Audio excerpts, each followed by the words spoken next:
Good evening, kindred, and welcome to Fright Night. No, not really Fright Night.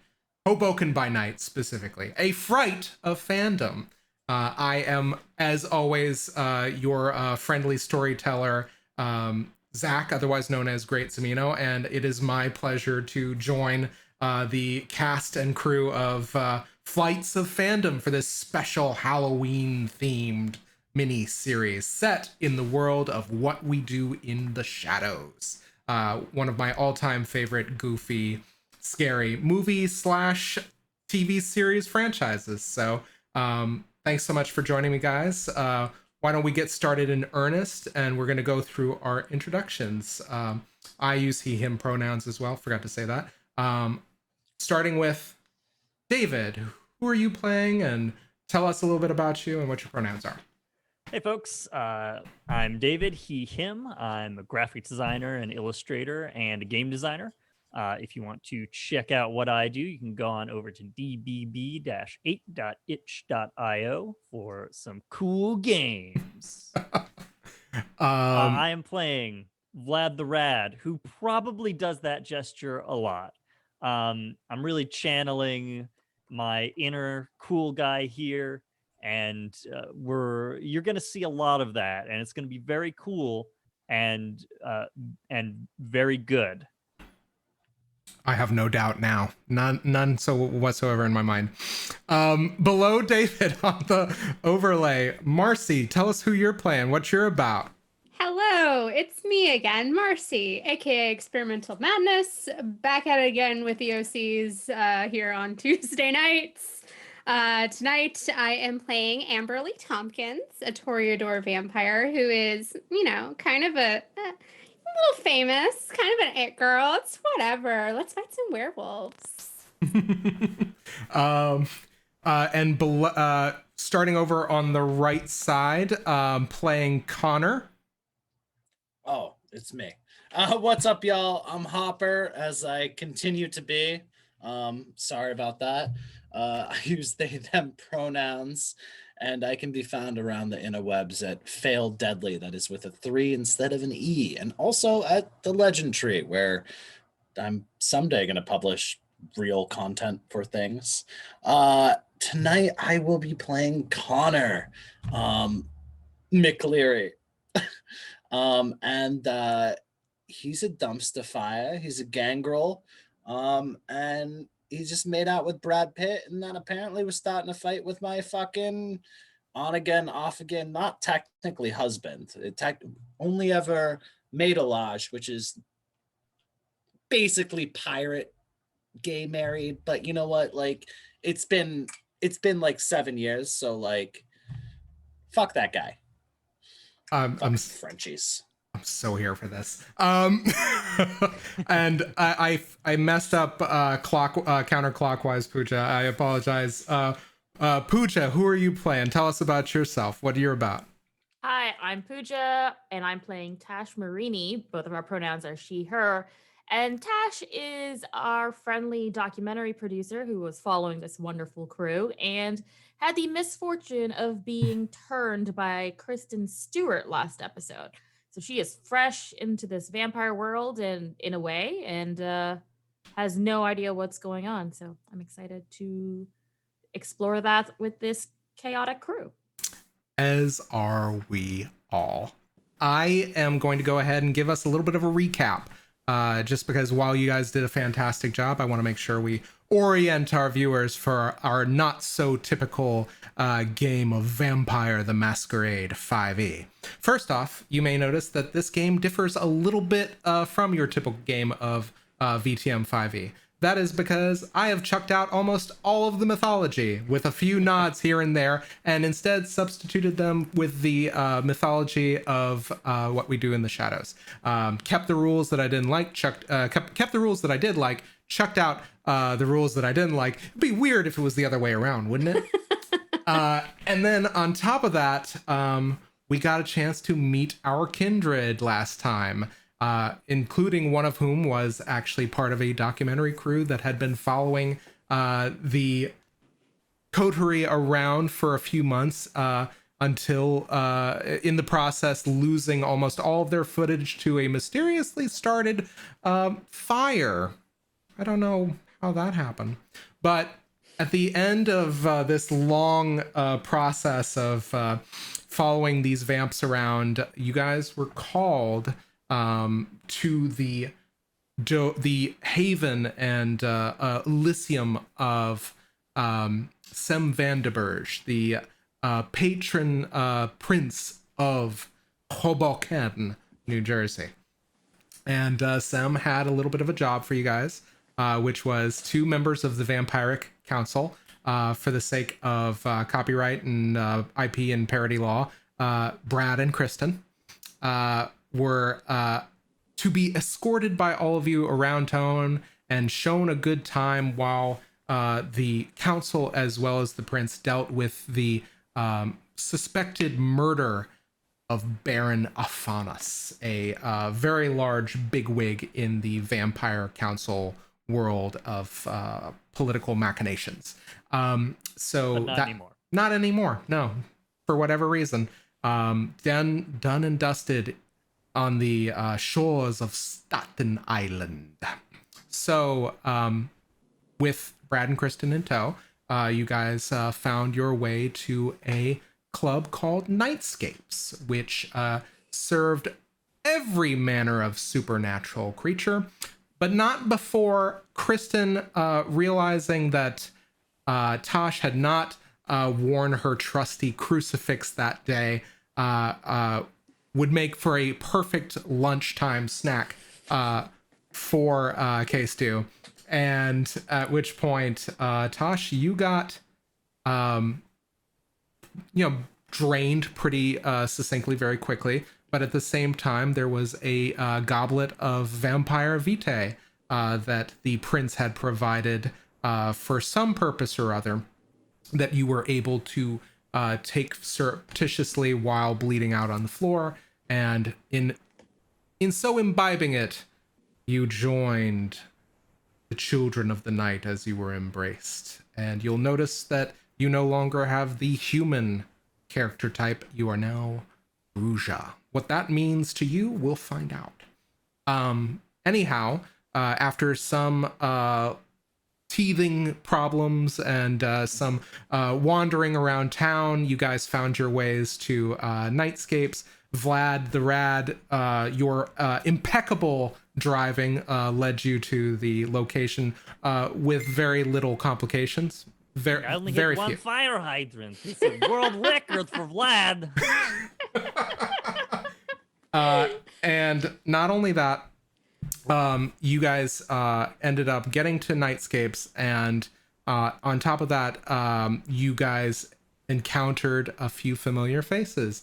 One of whom, Conor, you realized was your on-again, off-again, fur trapper, Quebecois lover, Jean-Michel, who apparently has made a significant other out of a werewolf, who you guys proceeded to piss off with a fairly heavy makeout session. And in so defying this flea-bitten guy, you managed to basically antagonize him into calling his bros. And I think it's that moment where we are going to rejoin the coterie. I think that this calls for some battle music.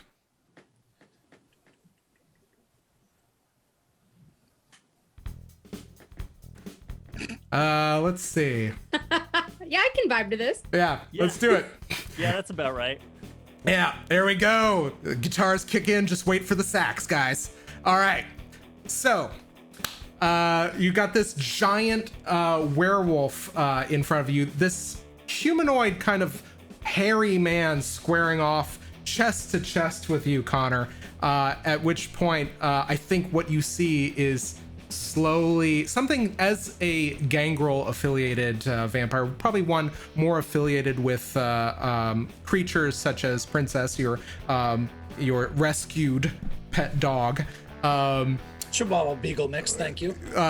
You have He's an angel. you have heard of what are called lupines before. You have dealt with vampires probably more so than the rest of the coterie, and you notice the telltale signs that this werewolf is mid-transformation, starting from a kind of looking like a roided out jock that skipped leg day to in the process of becoming a roided out werewolf that also skipped leg day. So what do you do? Also, Could skip leg day. I should say this. Combat works a little differently in Vampire the Masquerade. We're still moving in rounds. We are still doing the combat thing, but at the same time, all of the action happens simultaneously. You guys are going to go first, and then the werewolves are going to go first. I will say that all of you within the crowd, Vlad and Tash, you hear the howls go up.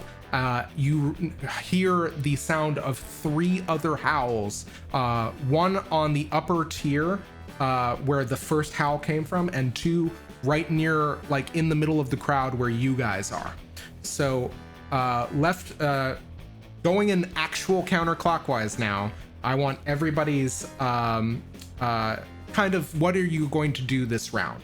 So Vlad, start with you.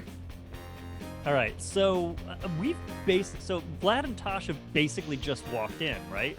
Mm-hmm. All right, and I believe now this is an important clarification for me. Is this nightclub like supernatural creatures only, or are there humans mixed in with this crowd? You know what? I would like you to go ahead and I would give you this info, but I think that this is going to be kind of like a think fast moment. So what I want you to do is I'm going to have you basically see what you can perceive as soon as I pull up the right sheet. Cool. Because we have already established that Vlad did yell across the room that Tash was a vampire now. Yeah, exactly. Yeah. I mean, I did stupidly. also bring some snacks to the table. Yeah, you did, in the form of some Scenester girls, some Insta girls. Yeah. Okay. But it seems like maybe the humans might be snacks. Who knows? So why don't you give me a wits and awareness roll? Okay. Wits, awareness. Cool. That's gonna be 2 for me total. And I have no hunger, so I'm not doing any hunger dice. All right. 6, 8. 6, 8, 2 successes. I will tell you this. You know that there are a lot of supernatural creatures here, a lot of which can pass as kind of very elegantly dressed humans or just weird people, and you realize that the kind of clientele that this tends to attract are people that are invited by vampires and people that are clearly goths. Cool. You don't know for a fact who and what manner of like the gamut of supernatural creatures are, but that's what you know about the mortals in the club. The mortals are either like wannabe scenesters, or they've been lured here by the vampires as Amberlee says, snacks. Exactly. I did send out like a whole Snapchat that I was gonna be here if you want to party. It's like the equivalent of a vampire putting in a seamless order. Yeah. Are you a snack or are you a snack? Everyone's a snack. Yes. Okay, so Vlad has just walked in with Tash. This fight is breaking out. I don't think that Vlad is like all that up on what's happening there, you know? I mean, I think he sees that it's Conor for sure, and that Amberlee and Brad and Kristen are all nearby. So I feel like Vlad just turns to Tash and goes, "Oh, okay, I guess they started fighting immediately. That was really quick. We were outside that club for like 2 minutes, and they are already like, they find the werewolves and they immediately. Okay, so I have to tell you some things. So the vampires and the werewolves, they are not friends. They don't like each other. And when they get in the same room, a lot of the times they are doing the fightings and the bitings and all nightings. And it is a very bad situation, but everybody seems to just go for it. So, Doc, is my advice to you. And Vlad is kind of like taking Tash and sort of like maneuvering her down the bar to be as far away from this fight as possible, because he's expecting like bottles to start flying through the air and, you know, like tables and chairs at any moment. I will tell you this. Normally I would go counterclockwise, but because you are doing an action in tandem with Tash, what are you doing?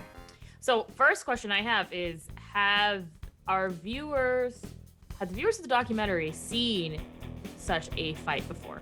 That is my question to you. That is a question I think you can answer. You've been following these chuckleheads around for months. Mm-hmm. What do you think you've seen? I feel like I've seen a lot of things, but I would like to say that maybe a werewolf vampire brawl specifically may not be one that we've captured on film, which would be why Vlad just explained all that to me. Like, I haven't been following him around for 3 years. But what Tasha's reaction is to say, "Oh fuck, where's Kayla? We must get this on film." Excuse me, lad. And she's just gonna jet into the crowd. She's looking for the camera woman. Okay, don't get punched by a werewolf.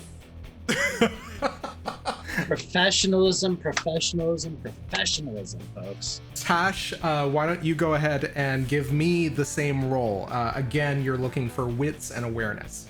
Wits and awareness. Ooh, I'm not very.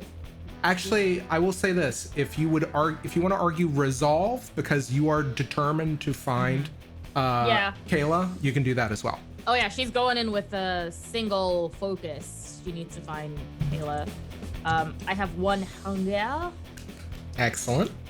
All right, 1 hunger die. That is 1 success. Okay. I will also point out for all of the vampires, you have a finite resource in willpower. You may use willpower to reroll up to 3 dice to see if you can get more successes. That said, if you do not want to do that, Tash, I think that with 1 success, you don't really get a sense of where Kayla is in the crowd. You probably get a little bit of reflections and weird bouncing light that you're looking for a camera, but you're like catching lights. You're also catching like phosphorescent supernatural creatures that like. Yeah, this is all new. Yeah, this is all new, but you're just like, I think you're probably wanting to be where the action is. I'll say that. Question about willpower. Do we restart procession? How does that work? Well, I will tell you this. Ask me that one more time. Does our willpower re-up each session? When does that? When do we get willpower back if we use it? I believe that is a finite resource that we determine over the course of a small mini-series. So. Okay. Yeah. So you may have the opportunity to replenish 1 at a time. Okay. Yeah. Yeah. No, because that's just going to determine how much I burn it. Yeah. Just remember. Does Tash have like a small camera that she carries around, or even her phone or something that she would like? She does have her phone in case of emergency video footage needs. Oh yeah. I mean, handheld actions. Where it's at. Yeah. Also, we have, don't forget, live audio broadcasting already. Oh yeah, it's in somebody's pocket. Yeah, the shot. My phone is still on. Oh, that's right. In my pocket. Yeah, just and like it is broadcasting to. I don't know what I said. Oh, you Yeah, maybe it's like a.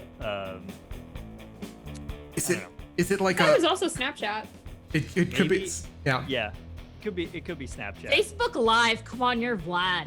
Oh yeah, Yeah. Facebook Live. Hip I was enough gonna for say- anything else. It's either Facebook Live or Periscope or something like It's that. Real Facebook thing. Live. Facebook Live. Yeah, Is that I real? love Facebook I'm not Live. on Facebook anymore. Yes, That is Facebook real. Live is a real thing. Yeah.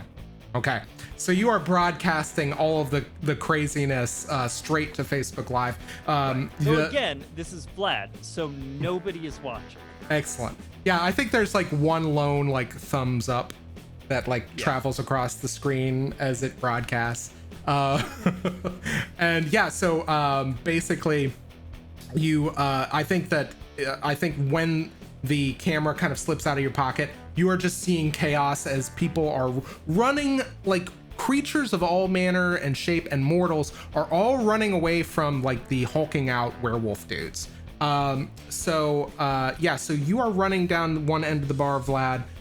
Tash, you are going into the thick of the fight, which brings us to our VIPs. Conor, you're staring at a transforming werewolf. What do you want to do?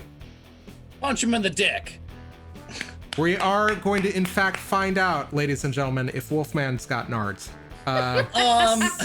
Sorry. But first, dramatically, but let me specify. First off, dramatically rips off this super nice vest while flexing, and then just swoops in low and just punches this wolf guy in the dick. Yeah, I just love the. Go ahead and give me a brawl roll with. I'm gonna say. This is kind of dirty, and you're doing it real quick, so dexterity. All right, so I have 3 pips in brawl. I have 2 pips in dexterity. All right. So I'm rolling 5. You are rolling 5. And I ate last night. That's how Princess came into my life. So I don't believe I have any hunger. You do not. Let's see. So You acquired Princess last night. I missed that part. Yeah, no, That's Princess is a recent excellent. acquisition. Conor regularly shows up. I would say Vlad would definitely know. Conor regularly shows up with dogs from questionable sources, but Sure. so basically, people are really good about keeping track of animal abusers, and people have been charged with animal abuse. And Conor basically uses that as a yellow book of Yelp to find places to eat. It's his Zagat guide. Love Yeah, exactly. It's like Michelin star. Oh look, that fucker's got like 3 felony counts. Oh yeah. yeah, the Bastard guide. Yeah. All right. All right. So let me see. I forget what is a 5 success or a failure. 5 is a failure. Okay, so I have 3 successes, 2 failures, no crits. Okay. So I will say that 3 successes do hit. So you do your damage. I am just trying to determine what your defense looks like. So My defense is taking off my shirt and being ungodly hot. Yeah, no, definitely. Blinded by the pecs, bro. Blinded by the pecs. Worst song ever. Yeah, let's go ahead. Yeah, so I will say weapon damage. This is improvised heavy. I'm gonna say heavy melee. I'm gonna say you do 2 aggravated damage to this werewolf as you rake your claws across his twig and berries. So just like rip shirt off. It's unreasonable, like in a very like overly dramatic way, and then just like kind of goes and like reaches down and grabs and rips up with claws. Oh, okay. Yeah, I think that you just hear the yelping of a very large dog as the werewolf kind of cowers. He is going to lunge out with 1 claw. Actually, Amberlee, let's resolve your action next. Cool. So I was like up in front of the whole thing with this wolf man dude. Mm-hmm. I think that seeing now that the fight's getting underway, I'm like very excited. And I've always wanted to do this. So I grab a bottle that was like on the table and I want to smash it over his head. Oh my god. Okay. Cause like you just had him so he's like bent over, so now he's like my height. It's perfect. That sounds like a strength roll Sure. with brawl. Oh, look at that. Either brawl or melee, I would argue, but because this is an improvised weapon, we'll say brawl. Sure. That's 2 8s. 2 8s. All right. I only can roll 3 dice, so I've got 2 8s and a 3. All right. I will say that especially I will give you a bonus just because what was that? Conor fought dirty. So I will say you also do. I will say you do 2 superficial damage.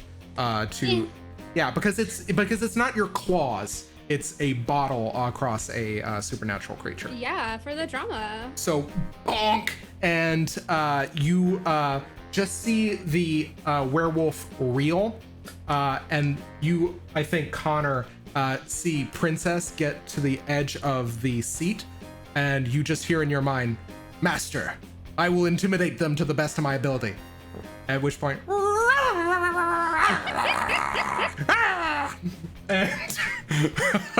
and now it is the werewolf's turn. So The bottle break? the bottle. Well, actually, roll me a single die. That's a 10. All right. So the bottle broke. You now have an improvised stabbing weapon. Yeah! Excellent. Okay, so the next thing that happens is the werewolf is going to try to do his best to recover and jab out with a very nasty looking set of fingernail claws. So let me go ahead and see how he does. Okay. That is, wow, that's I think that is 1 success, 1 critical success.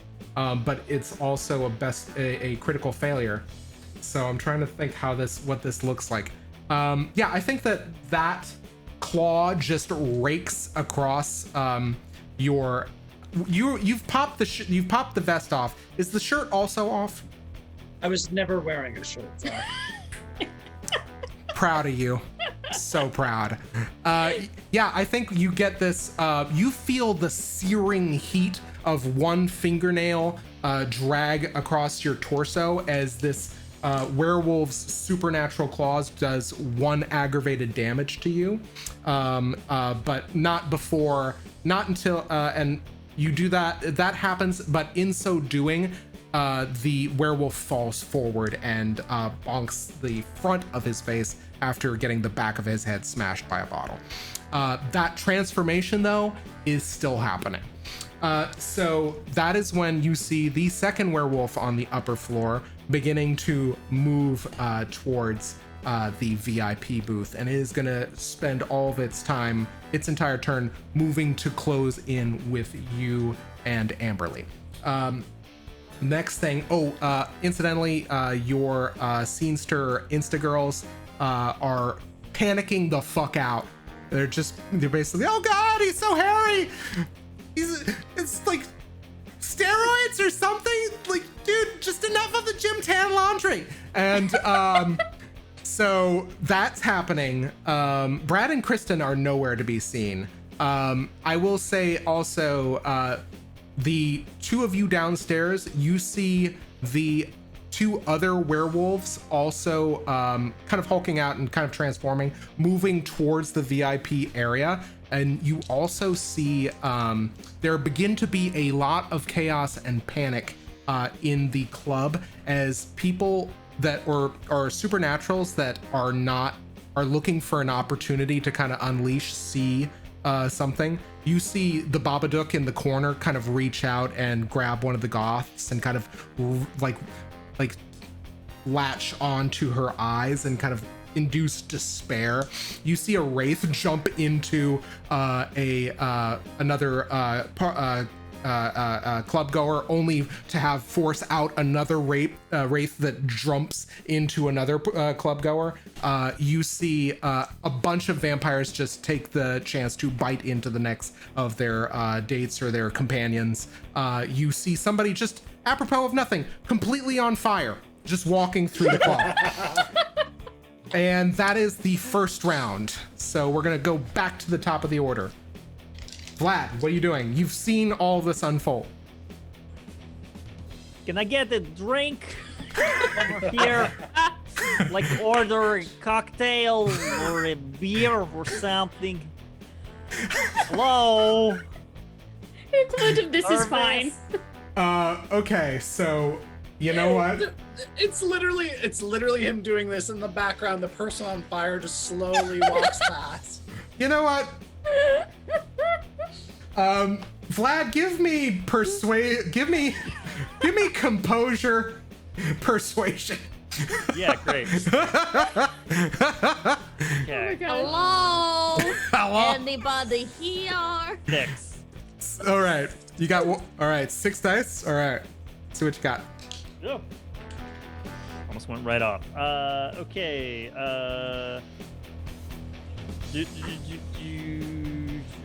What are successes? It's above 5 or above? Yeah, 6. 6 or above. 6 or above? Okay. 3 successes. Oh shit. Okay, so as you And 1 is a 10, if that is relevant. you say that, and you just see a bottle of liquor with some sort of blood in the spirit slide into your hand, and a glass crash into it and crack. Great. Can you stop that bottle before it goes clinging by you? Because I don't believe you can. No, I I don't know how to think my contest arm that. just happens to be on the bar. Storyteller. Yeah, you catch it, no problem. The glass, maybe a different story. Thank you. Appreciate it. And you just hear Pour it myself. You're not getting a tip for that. and you hear a response just in the background. The Wilhelm scream. Smash cut to confessional with Vlad. I don't like to fight. Conor, he really likes to fight. Fights all the time. Fights everyone. Amberlee will fight. She break a bottle, whatever. Gets into it. I don't like to fight that much. Killing people and the stabbings and the punchings is not fun for me. Smash cut back to Vlad at the bar, just kind of considering. Hey, do you have a spoon back there, or like a fork or something, like some silverware?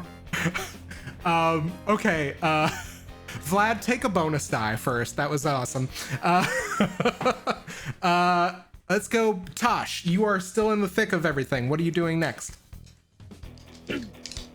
So as Tash is still trying to make her way towards where she hopes Kayla is, because once again, she also knows Conor and knows that there's a good likelihood that Conor will be in the middle of things, which means Kayla is hopefully nearby with a camera. But as she passes by, she spots the Babadook making a grab for the woman, and she's just gonna go smack the Babadook across the head and be like, "Oi, consent is still a thing. Ask permission first." She walks by, and there's gonna be a smash cut. Yeah. And it's a future. It's a flash forward flash cut, smash cut. And should I have intervened faster? I don't know. My instincts are still as a producer, and vampire or not, this was a good show. So I make sure my crew is safe, and after that, I don't intercede. My rules are clear. And we go back. We come back to the present, and can she spot her camera person? I will tell you this. Well, it depends. Where are you moving to? The middle of the fight, but like she's also kind of eyeing where. I mean, this isn't the first time there's been brawls generally. So my assumption is Kayla's probably moved to like higher ground, like maybe she's climbed the back of one of the booths or something, so she can get like a higher vantage point. But she's out of like, because you don't want a werewolf going into expensive camera equipment either. So she's kind of keeping her eye out for something like that, where there's a good vantage point, but also relatively safe for the camera operator, who is a human. Absolutely. And honestly, like werewolves handling cameras, the hair gets everywhere. So I will tell you this. If you are moving towards the thick of the fight where everybody is going, I think you probably get halfway up the stairs until you see basically Kayla kind of like nervously trying to maintain image stabilization. Like there's like a very clear like lack of self-preservation, but also sheer terror. So, yeah, I think you make that out completely. I will say this. One thing that if you guys would like to invoke any disciplines, keep that in mind as you are in a situation where they might save your lives. Don't you worry. Okay, excellent. So in that case, Tash, you have moved to where the fight is. You spotted Kayla. Okay, Connor, you've got this sick, nasty wound right across your midriff that's also really hot. What do you do next? It's like it's Hollywood sexy bodily harm. Oh yeah, easy. Why are you like this, Hollywood?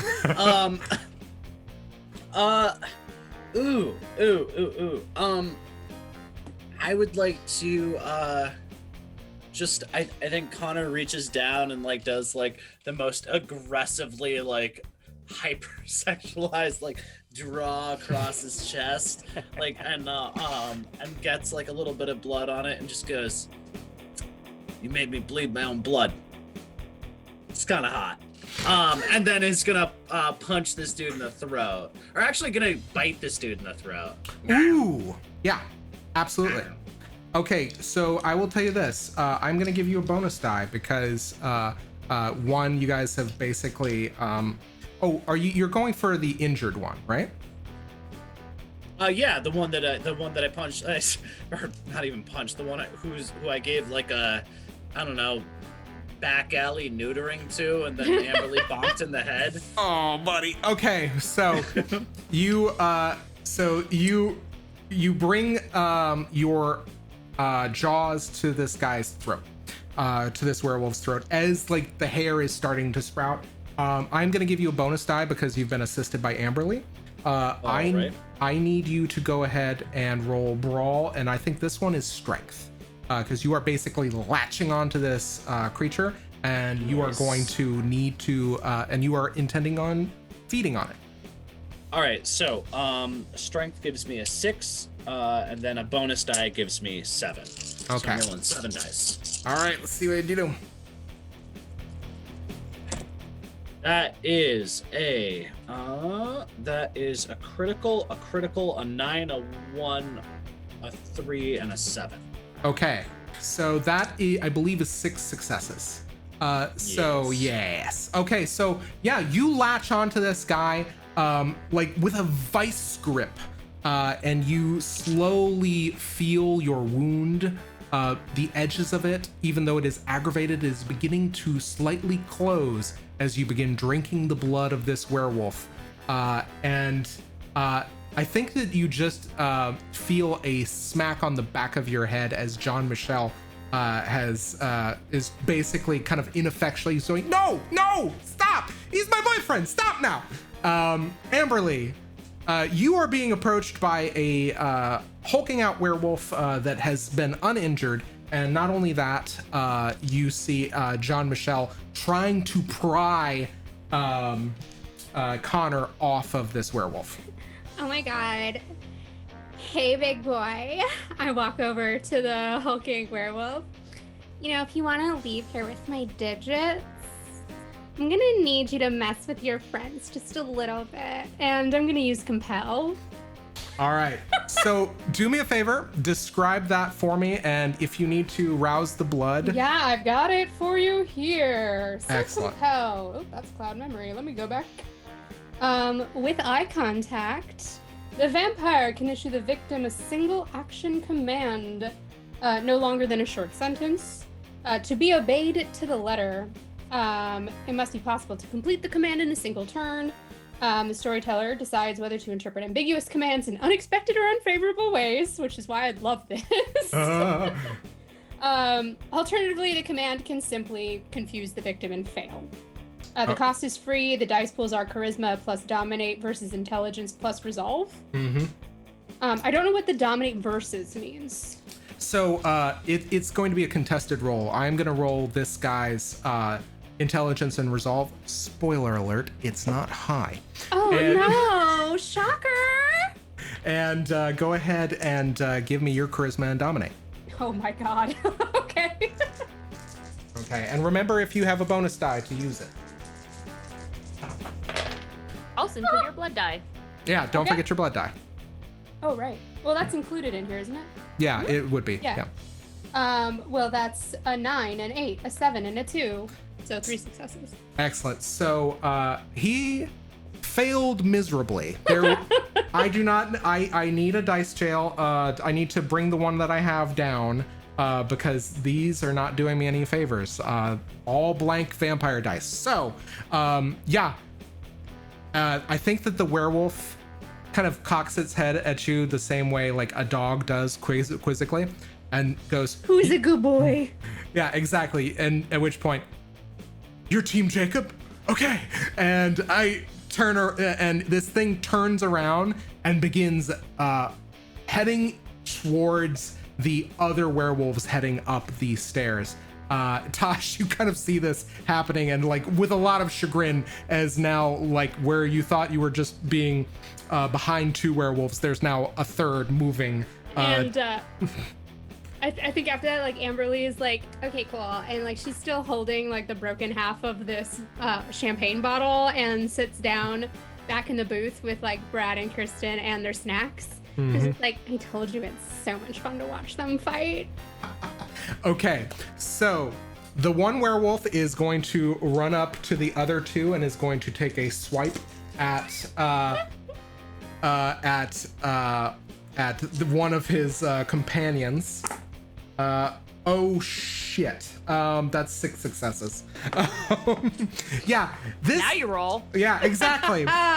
And this thing latches onto the throat of one of the other werewolves. It's got this kind of elongated canine muzzle around the throat of one, and one of this kind of half transformed other werewolves is trying to pull him off, completely subordinating their actions. And you just hear the third one going, whoa, no, bros don't attack bros, don't bite bros. And yeah, so I think at this point the werewolves being occupied, the other one being completely kind of in the throes of your vampiric kiss, Connor, you are going to now struggle against Jean-Michel, who is trying to pull you off of his boyfriend.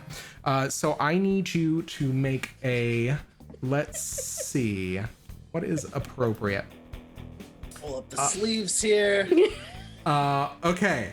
I am going to go ahead and say this is going to be your brawl, and I'm going to say your stamina. Actually, strength and stamina, and I am going to use Jean-Michel's. Now, be honest. Question, what do you mean strength and stamina? Your 2 attributes, strength and stamina, are going to inform this roll. Not brawl. Not brawl. Because It's you are the not same thing. I have 3 pips in all of those. Fantastic. You are not fighting Jean-Michel. So it's I'm literally just you ignoring him because I know he hates that. Exactly.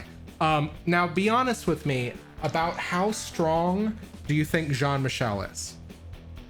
I think he's like creepy, wiry strong. You know what I mean? Like somebody who's very small, but is like, you're like, where's all your body fat? Why are you like, how are you just bone and muscle, you creepy little fuck? All right. So I'm going to roll 5 dice versus your 6. All right. Okay. Okay. That is a 7, a 7, a 10, a 4, and a 5. So 3 successes, 2 failures. Okay. I got the exact same thing. So I think that Jean-Michel, in the heat of the moment, is going to use one of his willpower, and he is going to re-roll 3 dice. Rude. I didn't know we could do that, but okay.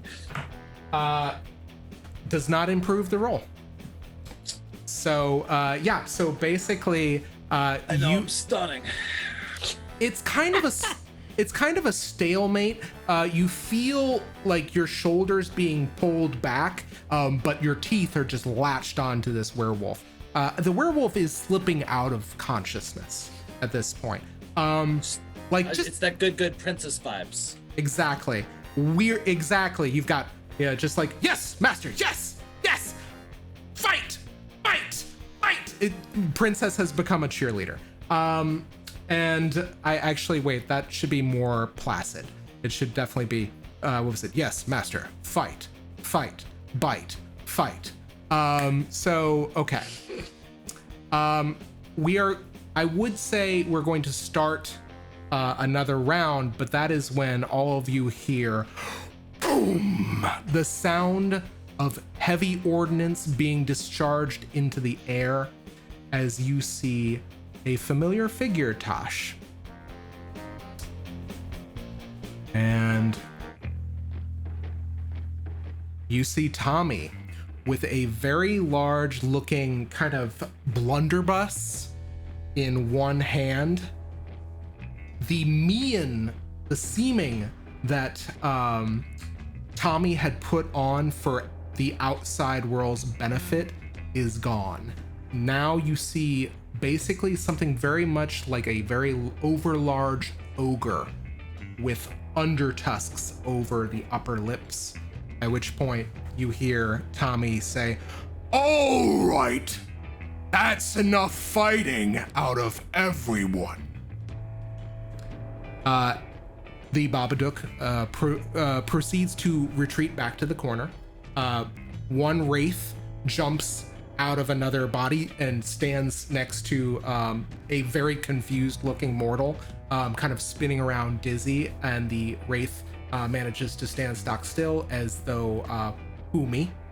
Mm-hmm. And all of the vampires immediately drop their dates, some of them to comical effect as they hit the floor. Who started this one? I think at this point, I'm still going to give you guys a round, but this is now Tommy has entered the fray. You need to tell me what you're gonna do, otherwise this big old gristle grinder's gonna start making some calls. Can I? Are we going in order or? Let's go in order. So Vlad, what do you do? Take a sip of my drink. Yeah, guys, you better listen to him. He's really big. A feeling of just really like satiation, almost like, you know, when you have a couple of extra bites when you're full. You feel all of it all at once as a lot of people give you side eyes, Vlad. Sure. Yeah, you're just like, ooh, indigestion. Do you do anything else? I don't think this is sitting well with me. Smash cut. I can't actually drink alcohol.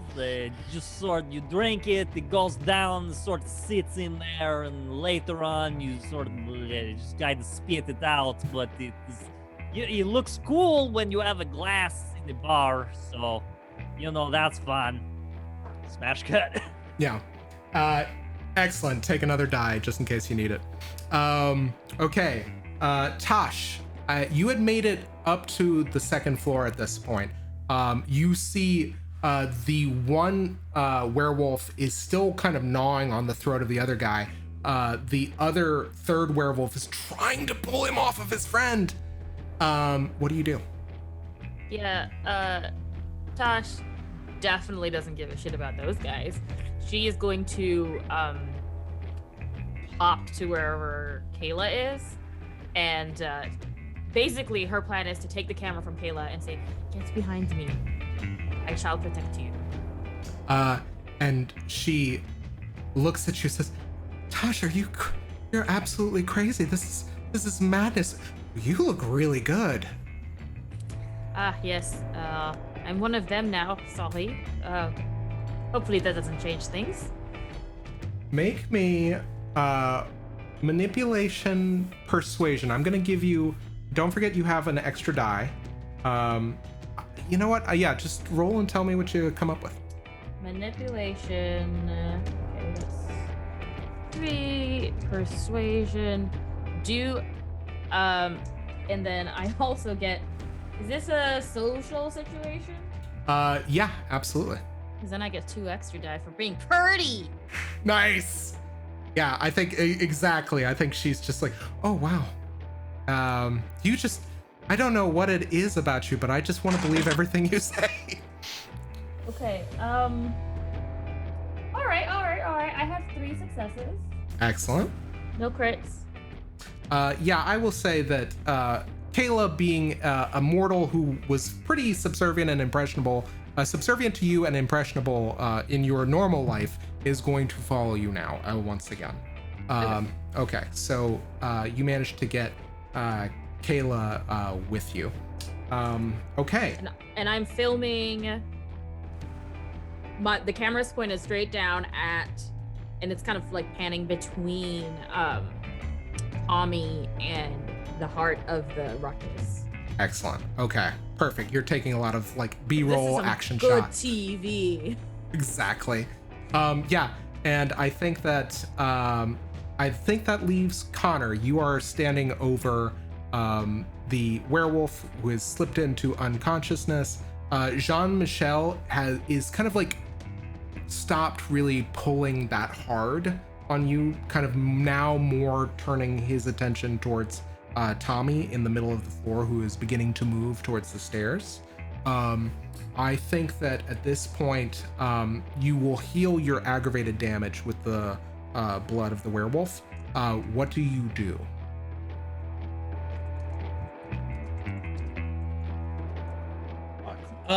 So Connor she wipes the blood off his face and then turns around and just looks at Jean-Michel and goes, "Hey,"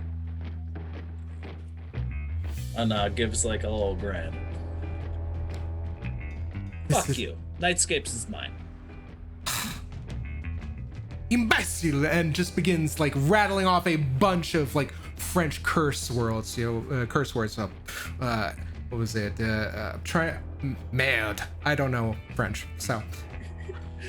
Connor's like, No, you're doing great. You know, You I got never, one. you know, I never learned. What's I that, never learned your sacre stupid fucking I never learned your stupid fucking Frenchy frog tongue. So, you know, like once you get it out your system, we can talk like adults. Yep. And thanks, Krifu. Tremeld. Excellent. All right. So, do you let go of the werewolf? Oh yeah, I let him drop. Big half man, half wolf form, like that hybridized transformation shape, just hits the ground like a sack of potatoes. Okay. Amberlee. Yeah. What? Hold on. Connor, what? Finish your Talking thought. shit because I'm Irish, bro. What? Yeah? Potato famine? Ring a bell? Yeah? Yeah? Yeah? I see you, narrator. I'm coming for you. Excellent. Smash cut. Connor's like, I don't know who this fucking guy is, but I'm gonna fucking find him. I accept. I will be ready to barf more werewolves at you. This is gonna be great. Amberlee, what are you getting up to? So opens on a smash cut with Amberlee just like sitting in her room. Oh no, I love getting thrown out of bars. Every time I do when I record it, my followers go up by like several hundred. It's amazing. I think I've been thrown out of like 3 bars here in Hoboken, a couple in Manhattan. You know, I get around. It's whatever. People just seem to like get into fights over me sometimes and back. So do we want to like wait to get like thrown out, or should we sneak out the back way? And like she's saying this to like Brad and Kristen, who are sitting around the couch table. Brad and Kristen are gone. Oh, I thought they were still here. Oh no, they have slipped out. They seem to have absconded. Well, then retcon what I just said. Yeah. All right, wind it back. What do you want to say? I think I would have taken my 2 snacks and then been like, you don't have to wait for these losers. I know another way out of here. Excellent. All right, I would like you to give me stealth and subterfuge, I believe.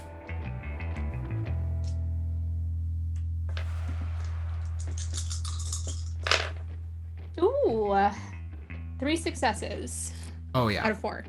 I am going to roll 3 dice for Tommy's sense of smell. Let's see how he does. I can't imagine that it's that good. If he used to work on the docks. Yeah, I'm. It's just attuned to fish. Yeah. No successes. You managed to completely slip out the back. I think I would have tried to make eye contact with like Connor at the very least. I don't know if Amberlee has fully registered that Vlad and Tash came in. Maybe because you shouted across the way. Yeah, I then mean, like we yelled at you, but you might not have heard us. if she can Or spot rather, you, like she'll Vlad yelled at you, but you she'll might try not have heard him. to like make the eye contact as she's like arm in arm with the other girls heading out the alleyway. All right. So you managed to. I will say this. I think that you've been so caught up in kind of like the glamour of having people fight over you. Yeah. That you've got that Toreador, like that, oh, I'm bathing in popularity and success right now. So you don't register your companions. Oh, bye. I'll see you guys later. Well, yeah, I was gonna say the other vampires, I should say. So yeah. Yeah, and if you had all those stealth successes, like I don't think Vlad would notice you leaving. It's fine. I'm gonna go eat a little bit and catch up. Excellent. So yeah, I will say that you slip out the back. Vlad, you have given the order for everybody to listen to this giant ogre. Speaking of, I think the ogre is closing distance, Connor. Are you going to try to avoid this? What's your next move? Connor is not that smart. Connor turns from Jean Michel he's looking down at and just kind of basically being like, yeah, what you gonna do about it, little French boy? What's up? And then turns and looks at Tommy and goes, hey. It's I will be honest, it's more like, hey. Yeah, no. I think the level of confidence in this man that he's just like sitting there shirtless, little scar across the chest, blood all down his front, looking at the ogre bouncer and just like, sup, boo? And we smash cut to Connor. You literally fly out the front door, and not vampire flight. You are hurled as a projectile outside of the front door as this giant ogre throws you out and says, "And don't come back, or I'll use your bones to." Anger management. I'm a calm, believe in you, floating buddy. boat. Get out! Goose Faba and all that noise. And like Connor's just gonna dust himself off, and you see him pull out like a truly ancient Motorola Razr, like flip phone, and just start punching in numbers. And he's gonna call Vlad.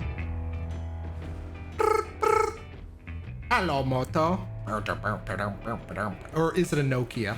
He has like a Vlad's phone? Samsung. Yeah, he Yeah, has like a Vlad, Samsung 40. I believe we established had a Samsung Galaxy 3. Shame on me. You're right. Oh, my phone is ringing. Hello, you got Vlad? Vlad, I may have exited the bar at an accelerated rate, but Yeah, I saw you, buddy. You went out there like he threw you. yeah, that's what I'm implying, bro. Can you grab my darling baby princess and make sure that nothing bad happens to him? Listen, I did not know that you and Tash had that good of a relationship. I did not think that was the deal. No. I mean, though, also if Nick's around, like, yeah, grab him too. But no, the dog, Vlad, the dog. Oh, your puppy dog. Yeah, okay. I will bring the dog, and I guess I should probably go get the car, huh? And you should probably grab Tash and company. Don't let Jean-Michel like push you around either, though. Just like kick him in the face or something if he gets uppity. And then Connor hangs up. Okay. And Smash cut. I do not want to kick Jean-Michel in the face. It's not what I'm here for. It's not part of my deal. Smash cut back. Vlad is sort of like just kind of like what's the word I'm looking for? Shyly, perhaps a little sort of meekly, sort of going up the stairs to the VIP area. Okay, here, Poppy, your doggy, come here. I think. Do I see the dog? I think as you turn around, you just almost like kind of like a jump scare. You see Princess looking up at you, the snaggle Whoa! tooth. Yikes! Little, Okay. little tutu around the midriff. Okay, hey there, buddy, little pretty doggy. And Okay, you have to come with me so I can reunite you with your dad. and And I'm trying to like grab the dog and tuck him under my arm. I think begrudgingly Princess calms down, but like I think it's one of those things where you move to pick it up and you just hear, and then he lets you pick him up. Okay, hey, Jean-Michel, how are you doing? And you Good just to see you. you just Your see, boyfriend looks kind of dead. Maybe Yeah. not. He's breathing a little bit. you see this Quebecois swarthy wiry vampire just looking kind of, I think that it's like you've already overeaten and somebody says, would you like an extra banana pudding? It's really good.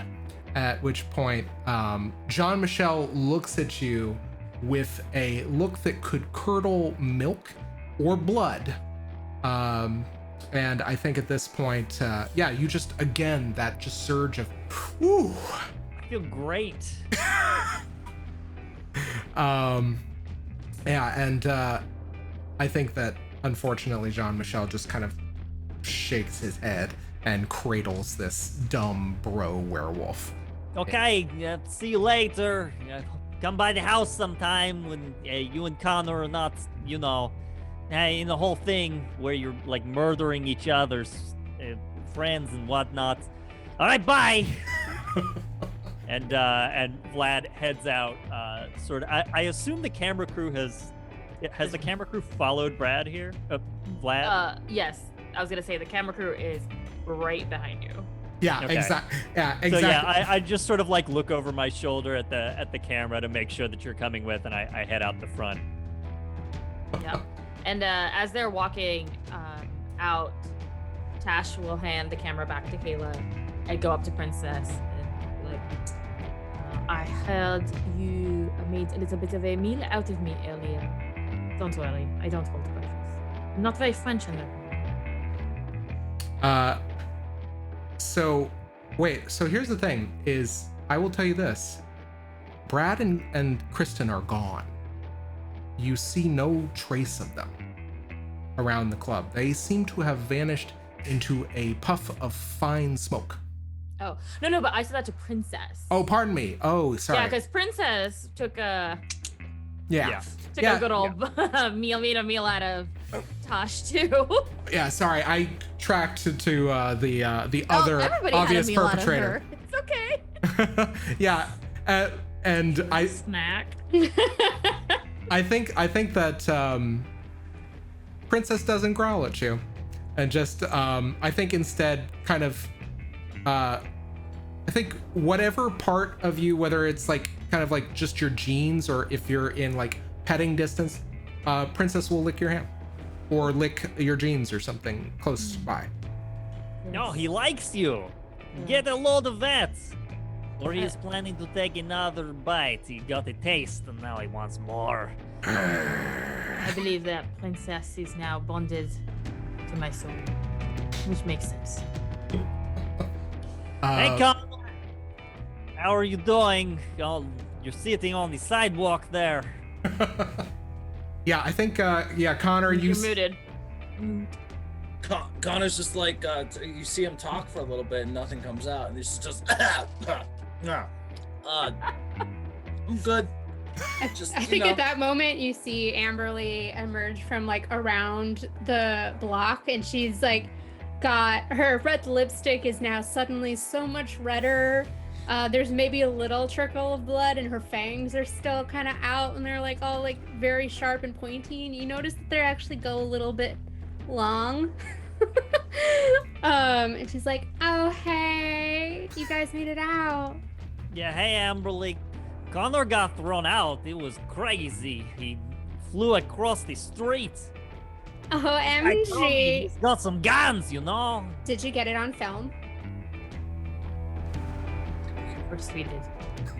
What am I, Awesome. amateur? I want to see it. And also, you're not dead. Oh yes. Oh, yeah, Tasha's yeah, can we alive. talk about okay, that? No, again, I have to do the math. She's dead, yes, but she is alive because You're she's totally one of us now. like one of us now. Amberlee comes over and is like doing that little like bouncy No, like no. valley girl thing, and like she takes her hands and she's like jumping up and down. Tash shakes her head. Said, no. All of you abandoned me. We thought you were dead. Yes. So to cheer for me to be alive is a little strange. Don't you think? Well, Again, you were you're food not, like, and now really you're not. alive, though. Well, I just okay. want to be clear about I'm this. just saying I had to save my own life where all of you were standing around. You could have helped me with your blood after all these years. Do you Yeah, want to be on TV or not, Amberlee? I have like over 100,000 followers on Instagram. I love that we're doing this little like documentary thing. Only if it makes me look good. But that's neither here nor there. But that's not the Yeah. point. You're not a human anymore, so it doesn't matter. Like, it's fine. Whatever happened while you were a human, who cares? Ew, that was whatever. You're Yeah, now totally a you- vampire now. You get to be cool like us. Yeah. Tash just blinks. Smash cut. Tash just blinks. Smash cut. So And I- also smash cut, you see Connor's like, yeah, I feel a little bit bad about that. But like, she's not dead anymore. What if like she's not dead. Side That's a by win. side flash cut would be I don't. And like Connor just turns and looks like, I mean, to be fair, you wouldn't. But no, we got a conductor back. Conductor? The director. No, you're Oh my god, confusing you that. can totally look it up. Stop living in the 1800s already. You're so embarrassing. Yeah, I will Bing it for you. Check this out. In a Bing. What's a conductor? And I think at this moment, we hear the theme song of What We Do in the Shadow. Say if you want to live long. We have the entire titles of all of your photos, that montage going back and forth, and we have the title card of Hoboken by Night. What We Do in the Shadows, backlit logo type by Candle. And we are going to take our 10-minute break there as all of you are dangerously getting close to sunrise, and we'll probably need to head back to the flat. So you guys found yourselves outside of the club. Probably at least one of you banned for life. You don't know how long that entails because you're immortal. So we'll see, how inflexible Tommy is about that sort of thing. But you guys left the club and you realize that Brad and Kristen, the two members of the Vampiric Council, were nowhere to be seen. So I imagine you guys, it's probably about 5 hours, maybe 4 until sunrise, maybe even less.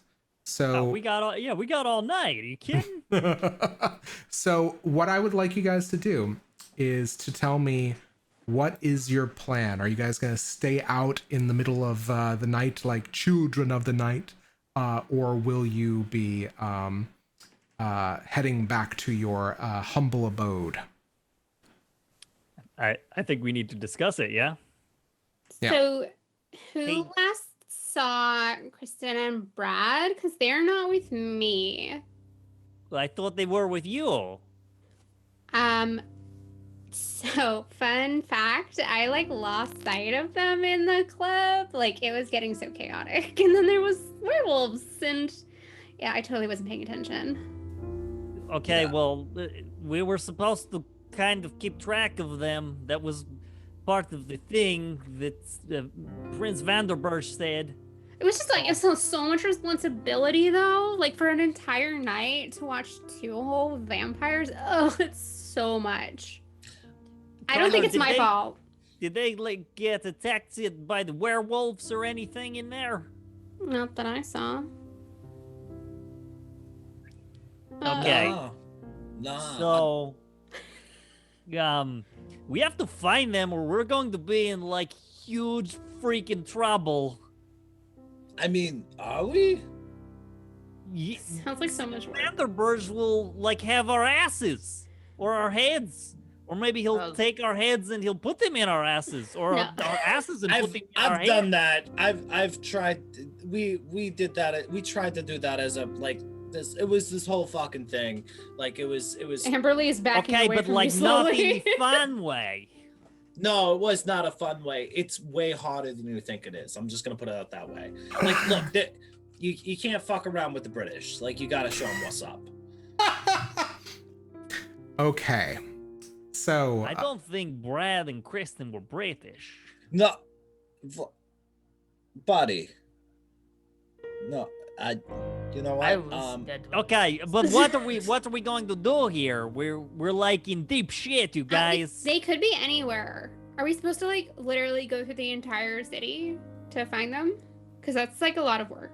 Isn't It's it like a whole one square mile. Yeah, mile? it's like there's Well- like a lot of it. It's a whole square mile. Well, I could like I don't know. I'll go flip flop around. But Vlad, you gotta hang on to Princess for me. Princess can't fly. Wait, what about Princess? Does he have like super dog smell powers? What's And- up, Bo? You got super dog smell. And Princess looks back up at you. I can smell one thing. Vlad smells awful. Also, So? Jean-Michel smelled awful, but I wanted to make sure that that didn't offend you. That's fair. That's fair. Yeah. No, I'm gonna go ahead and Connor's just gonna take Princess and then like pick him up and like he just turns into like one of those weird sacks of potato dogs. Like he's just like a droopy sack of meat and potatoes, and then is gonna hand this precious baby to Tosh. Be like, don't eat him. I like him a lot. He's a darling. Not my style, but okay. And yeah, all right. I'm gonna I'll go look for him. And you just see Connor yell, "Bat!" and turns into a bat and starts flapping away. Ooh, so when do I figure out if I can also do that? Well, here, just like think about it really hard. Yeah, think bat thoughts. Yeah, Bet. It's not working, is it? My family. maybe has been shout it a murdered. little louder. Wait, what just happened? What did he say? My family has been murdered. I must Oh. fight crime. Oh yes. Uh, I'm angry. he said, shout it a little louder. Hmm. Just scream that louder. That. Nothing. Don't worry, you'll probably get it. So what other powers could I have? You sort of have to like gotta get out there and start your stuff. And I don't know, when I was developing all of mine, they just sort of happened. Maybe I'm naturally talented, but like you're super cool too. So like I'm sure they'll just like occur. I don't like not knowing things. I do. I find it's comforting. Well, you have a whole bunch of time to figure it out now, eh? Hopefully, unless, like you said, we are dead meat for losing Chris and Brad. We're too Oh yeah, hot shit. to be Okay, I gotta get the faked. car. The car would yes, and- definitely help. Nick is unconscious inside the van. Also, we must get him. He's taking a nap. He's okay. I tell Kayla. and Kayla just looks, I think is getting footage and then kind of like looks away at you, and then We have to talk about it later. And we see that footage because Vlad has his fucking Samsung out and he's still streaming. He's still doing a Snapchat stream or whatever. Yeah. Oh, Vlad, you have to end the stream. After what? You end the stream. Oh, it's okay. He has 2% battery. It'll end itself. Yeah. Okay, my phone died, so I did it. Good job. That's like one way to do it, I guess. Kayla, make sure we get a copy of that. That will be very helpful for audio. Okay, don't worry, I'll plug it in the car.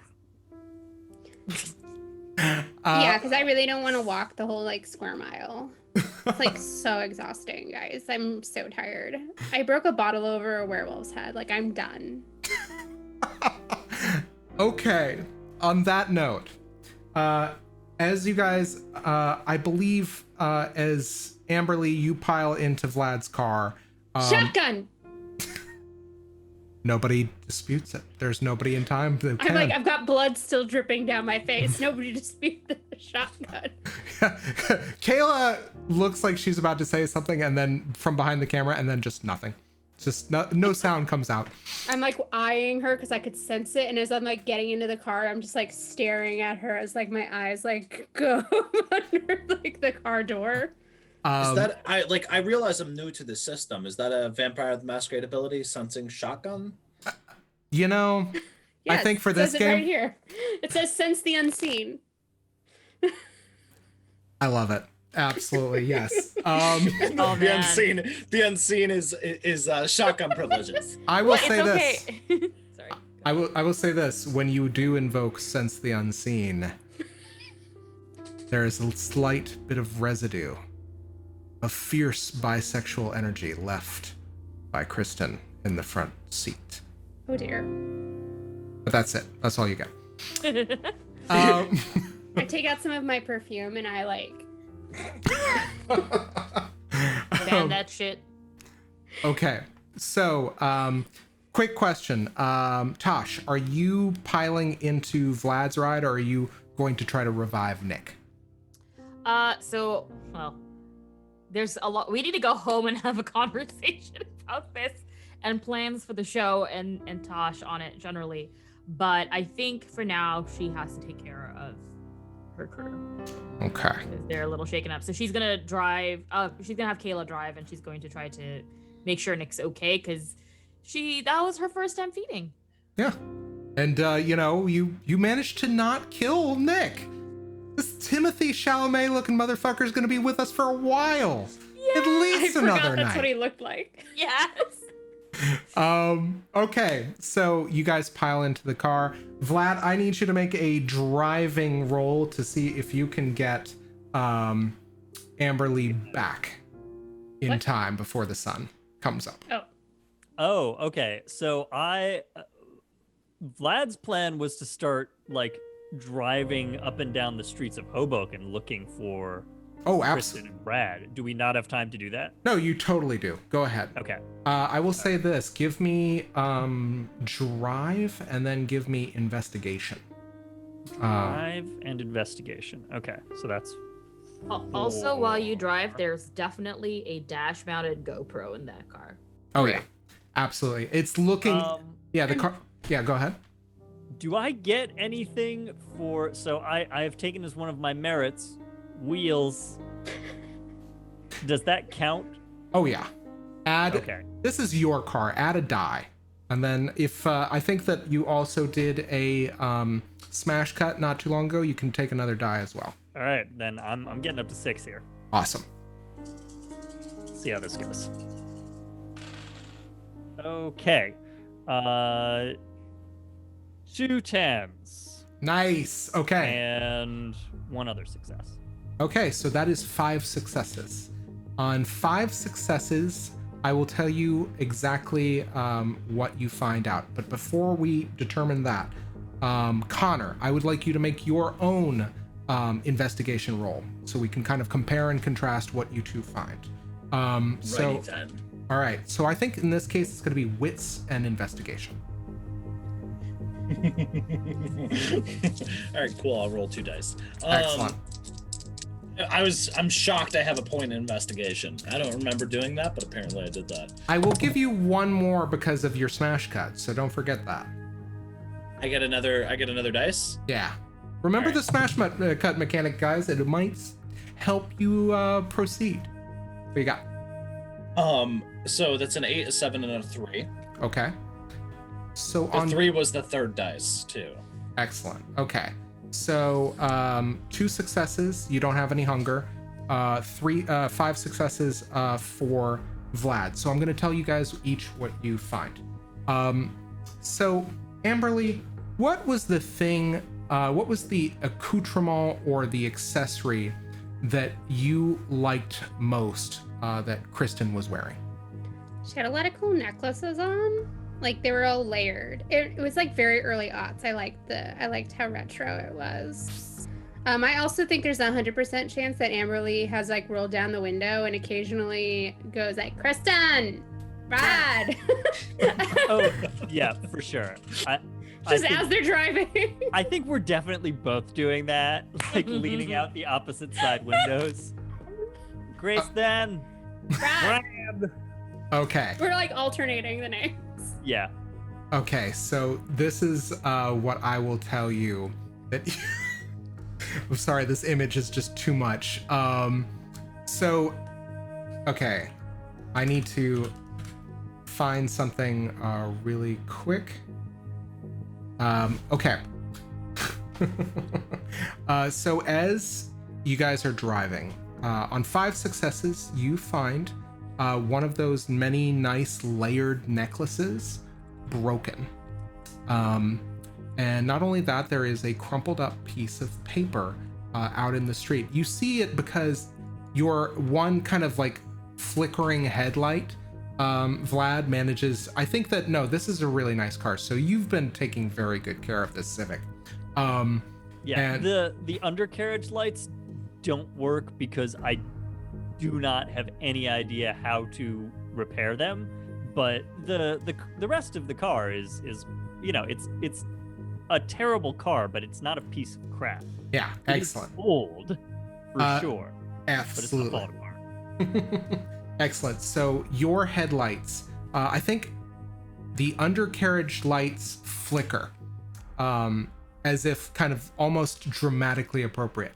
And a sheen and shine catches off of one of these layered necklaces. And on the ground next to it is a crumpled piece of paper. Hey, what's that in the road? I think I stopped the car. Yeah, I'll hop out and take the broken necklace and the paper. Okay. What does it say? As you unfold the piece of paper, you realize that it is a flyer. It is, in fact, a very old, almost ancient flyer for a place called Adventure Park. Did you really? I bring it back to the car. What'd you find out there? Like a soda can or something? No, there's like this old flyer for like some sort of theme park. I don't know, man. It's like old. I will look at it. Do I know anything about Adventure Park? Do I recognize anything about this flyer? You have been alive since the 80s. You have been embraced since the 80s. So Yes. let me go ahead, and I think that this is Streetwise. And let me double check Got a that. couple of points in that. Excellent. You've Feeling got cocky. I think that this is Intelligence and Streetwise. All right. So I get 5 for that. Excellent.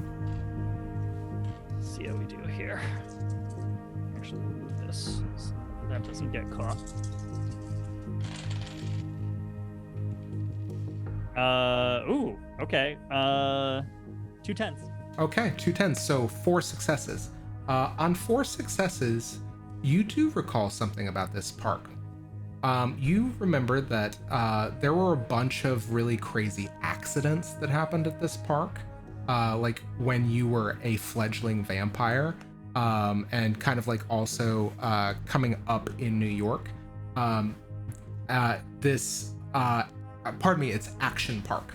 Oh, okay. I thought you were doing like a sub-in. Yeah, no. Yeah, so did I. Okay. No, pardon me. But it is, in fact, actually Action Yes. Park. It is, in fact, actually Action Park, yes. Amazing. Yeah, so this Somebody is... smash cut and tell me what it is. Yeah. Oh, So, smash cut. Hey, I think I I want- recognize this smash cut to Connor. It smash cuts to Connor in the past. It's like unnecessary sepia toned film footage because it's from the 80s, and you just see Connor shit faced on the most dangerous looking fucking amusement park ride you can possibly imagine, just hurtling downhill with I don't like just clearly fucked up, and then you just see his face smash into the ground, and then it goes to black and the cut ends. Yeah, this is the crazy park where the kid went down the water slide and his head went flying off. What? I Is think I it- remember some stories about this. And Didn't it you have like the see whole this? like loop in a water slide? Yeah, that the loop-de-loop water slide. That was wild. It was so tacky. Can't believe they tried that. I have a question. I think 15 people died on that thing. What the fuck is wrong with this country? That's like a really Hey, long America, list. yeah, it's the best. Like we don't have time. This is already exhausting enough. Like I'm emotionally exhausted. and Okay, but this is like way out in Jersey. and as you guys We're in Jersey. Where we? as you say this, you guys realize that you've spent a couple hours doing this. Sunrise, Bedtime. yeah, sunrise is approaching. Wait, Oh, where's Connor? Connor, thank you for reminding me. Connor, with 2 successes. Let's see. No, actually, let's do this one. Nope, not that one. Connor, as a bat, describe this feeling for me. Describe this process of flying over the square mile of Hoboken, New Jersey, in the form of a creature of the night. Yeah, it's definitely like it's what Connor thinks a vampire bat looks like. So it's just a bat with really obnoxiously oversized, completely unfunctional teeth. Never been he was never down to South America. Like he got turned when he was a fucking, I don't know, shenaniganing around Canada. So it's just like South America's a long ways off. It's a lot of work. There's a lot of drunk people here to nom on. Anyways, so Connor's just flip-flapping through the night, doing getting easily distracted. Has stopped a couple times to leer in some windows, but in general, like is heading basically in the direction of home. Like he's pretty good at getting home. Like he's had a lot of experience being completely obliterated and getting home as a bat. Okay. As you are weaving and winding, I think that your sonar and your vampiric, combined with your vampiric senses, pick up a strange bit of ephemera on the road near you. And as you kind of adjust the shape of your eyes to accommodate your own normal vision, coupling with the sonar, you see a bright neon strip on the ground. What's neon? It's neon yellow green. So neon So lime it's a green. strip. It's like, oh, that's shiny. All right, let's check that out. Okay. And you see Connor flip-flap down and like kind of lands awkwardly. If you've ever seen bats walk, it's hella fucking creepy. They do like the weird little like, ooh, my wings are up and I'm gonna like. It's like, it's honestly, it's the animal version of the. I'm gonna need a clip of like all 4 of us in that moment, all doing our weird interpretation of bat walk. As you move to touch this strip, Connor, it snaps and it quickly circles into a small, a very broad, but very low cylinder. And you realize with some chagrin, it's a slap bracelet. I hate you. I hate you. Seems to have been hastily discarded. Hastily discarded snap bracelet. I remember these. They were like, I don't know. I have like 20 of them from like the 90s. Like, I never wore them. It's just some people I ate, but like, what? And as you are kind of winding through the night, even drunk, you on the various people that you've eaten who have imbibed things.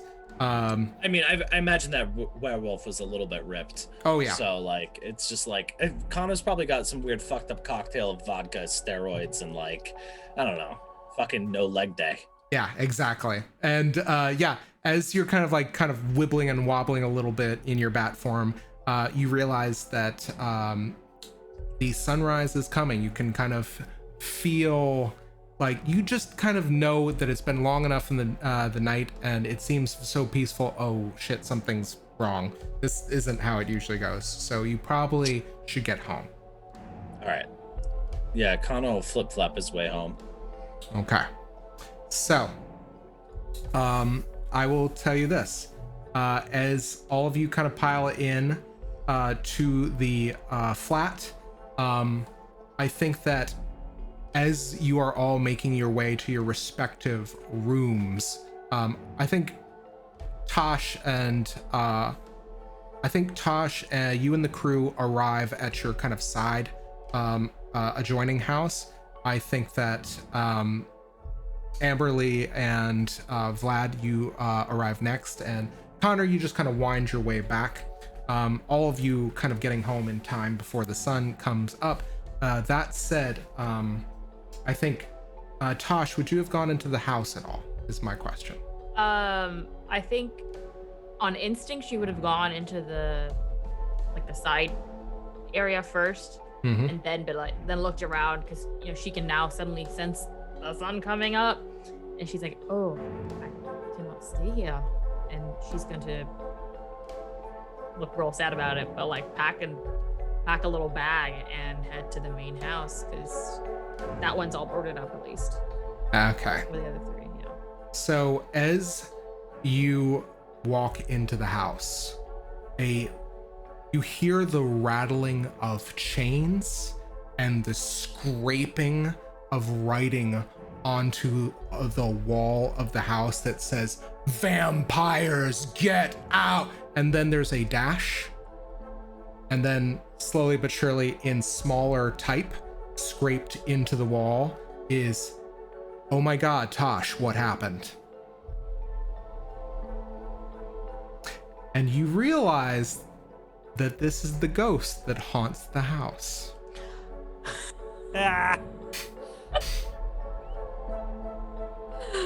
Ooh. What do you do? Oh, well, it was stupid. I hate it. Come, let's have a drink. Just inviting the ghost for a drink. Exactly. Just suddenly Scrape, tell me all about it, sweetie.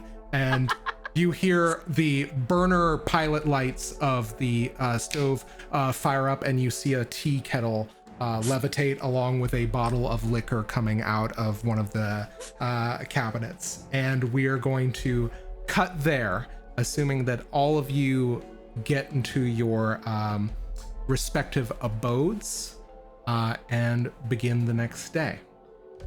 So let me go ahead and change the music up. to something suitably creepy. Yeah. Ooh, as a humanity 8, Tosh gets to wake up an hour before sunrise. Yeah, absolutely. I think that you spend Sunset. yes. An hour before sunset. Okay, excellent. That one. So I think you spend a few hours, Tosh, speaking with the ghost. And I think that at this point, Kayla has retired for the night and kind of has roused Nick, who is wobbly, trying to shoot as much of this conversation as possible. Kayla managed to get him a cookie along with all the chips and juice you gave him. So you guys talk. You're able to get up. Once you finally kind of resolve this conversation, you would end up waking an hour before the sunset. That said, as all of you kind of rise for the day, we'll kind of go in turn with everybody. But I need all of you to make hunger checks for me. I always forget what do we roll? 9. Yeah, anything below a 6, you get Just hungrier. 1d10. Oh, just one. Mm-hmm. Oh, good. 9. Excellent. You are not hungry. Ooh, 1. Excellent. You are hungry. 7. Excellent. You are no longer you are not hungry. And finally, Tosh, how do you do? Oh, I had a 9. Oh, perfect. Okay. So Connor. I'm still at 1 hunger. Yeah. Connor, I think that in similar fashion to many of your knights that are more drunk than usual, you probably do manage to lose some of the blood that you've ingested. Let's put it that way.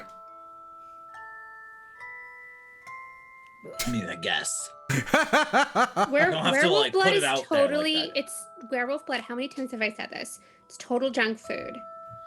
But they taste so good. Tosh takes notes. Tastes so good.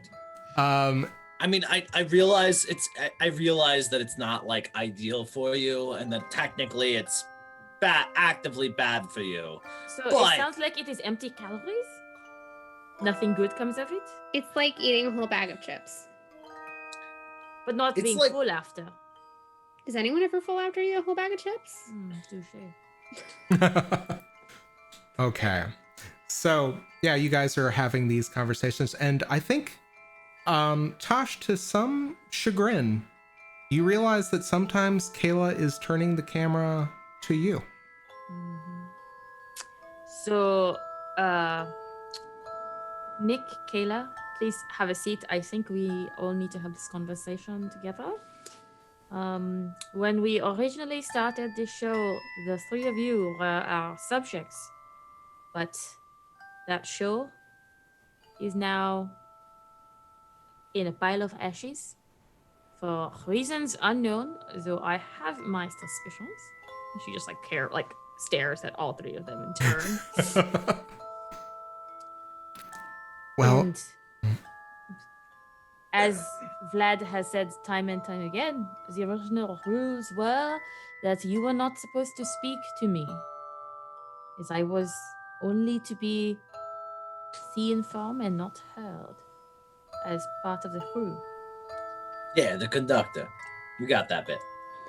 The producer, director, sure, but I do not tell you how to act. We perhaps later, Connor. I will explain to you the difference. And perhaps take you to an opera. and I think Kayla kind of looks to Nick, and Nick is like holding his head, just very just has a massive migraine. Losing a lot of blood will do that. But Kayla looks and says, well, Tash, don't you kind of see what you're one of the subjects now? We never saw anybody get turned or embraced over the years that we followed them around before. Yeah, like you can totally be part of our crew. It'll be great. And there's a brief cut. Don't like that. Back. I did not pursue a career behind the camera only to be in front of it. I do not have the experience of the three of you and the adventures that you have. That is not my style. Are you saying that we should give you a makeover? No. Because I totally will. She's Smash cut. Amberlee has been trying to change the color of my hair since the day she saw me, and I dye it weirder colors all the time just to spite her, but she shall never know. And smash cut. Each of you take a die forward. Amazing.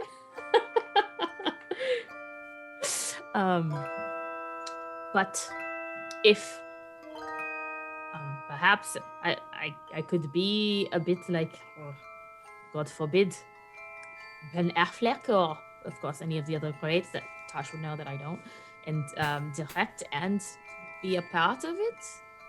Not very sociologically sound, but where else are we gonna find a newly turned vampire for? I don't know. It could be an interesting experience, and I suppose we do owe it to our viewers.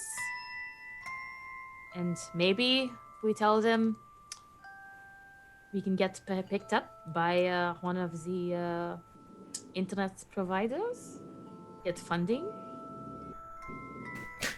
I mean, we could always just start turning random people. I mean, like, you don't want to do like babies or like old people or shit. Is there not a rule against that? Yeah, some dickhead turned like a baby into a vampire in the Bronx and then just like set it loose. That's been like a problem for a minute. Oh, I meant baby freaks me the hell out. We It's have to very meet the baby. Like but- baby. Well, I don't that want is the baby. disturbing, but I meant more the turning of humans into immortals. Is it not prohibited in some way? Oh, there's like a lot of rules for so many things. Like I got a whole booklet for it after I turned, and I was like, whatever, I'm not reading all of this. Fair. Wait, there's rules? And Kayla kind of whispers to Nick, and you can't help but hear it. Amberlee and I think Tash as well, because you're very practiced at this. This has got Hulu written all over it.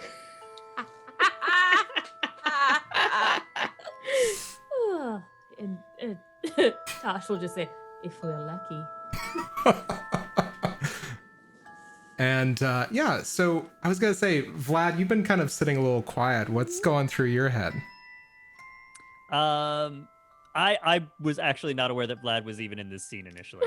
So Oh, it's a house meeting. Sorry. Yeah. So I think Vlad has been. Are we like in what part of the house are we in? Are we like in the kitchen? Yeah, I think it's very much. I think you're very much in the kitchen, and you can't help but notice it's almost like seeing one character's dialogue written all over the wall. Just like, I can't believe that happened. Tell me more. What was it? You're so strong, girl. And like all of that, like all on one side, and it's all like scratched very like small type. Yeah, so Vlad's been like rummaging through the fridge, and he comes out and sort of kicks the fridge closed. He's like, okay, who wants some Monster Energy drinks? Eh? Vlad, This one's green flavored. That stuff tastes like gasoline. It's if great. Wait, can you?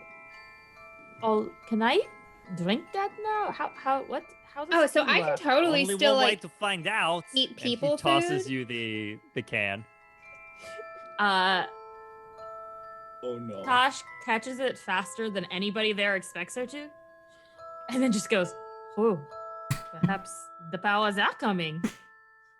I could never catch a soft one."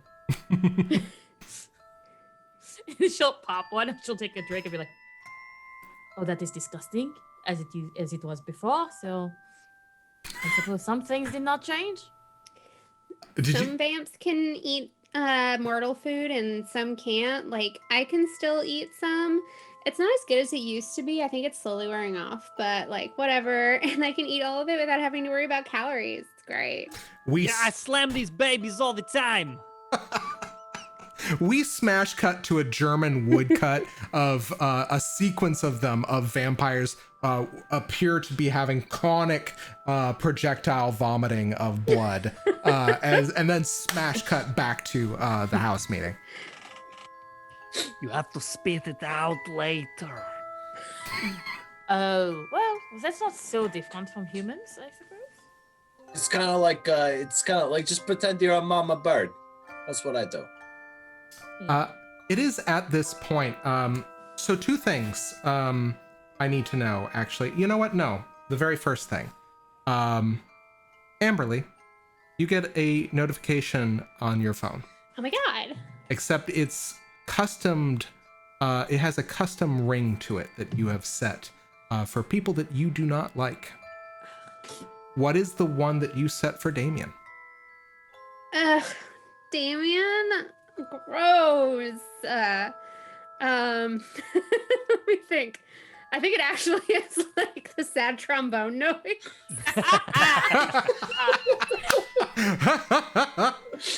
Just you're like a what? Excellent. Yeah, you hear that tone. What do you do? Gross. It's way too early for this. But I mean, I have like a newer iPhone. I'm sure I can see the message as soon as I hold it up. Yeah, you do. And I think that it's actually kind of a standard Instagram notification that you have assigned this tone to a user's posts. It's kind of like one of those things, you know how like sometimes like people will like hate watch or hate scroll through other people's Instagram. It's like that. It's that for Damien. And one of which you see OMG, hashtag OMG, made some new friends, hashtag FOMO, hashtag YOLO, hashtag KStew. And you just see oh my god, on this in this very kind of weird blurry photograph that's like kind of like a selfie but like taken by somebody who doesn't know how to hold a camera, you just see what look to be like the like features of somebody in the background off to the side. What does Damien look like? So let's do this in a smash cut. So, you know, I like the story of how I got turned was like I was here touring in college, which I didn't really want to go to. My parents really wanted me to. It's whatever.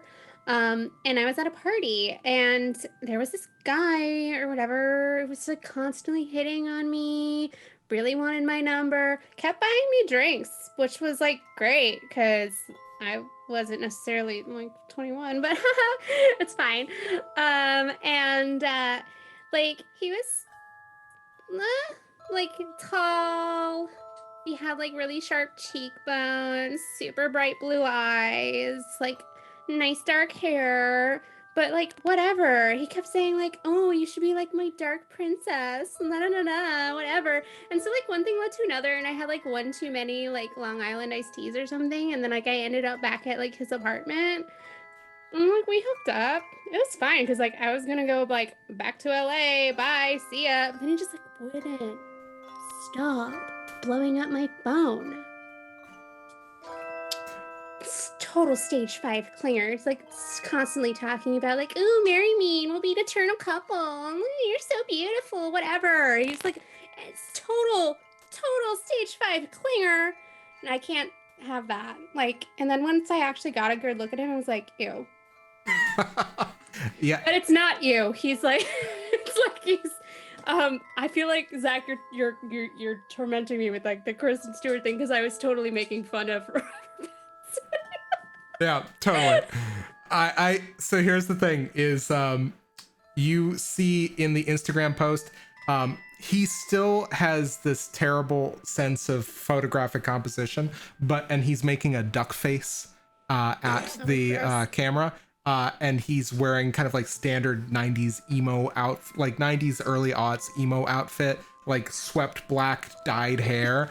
And you see in the comments that people are writing comments, one of which is by a user named Human Jackie Daytona,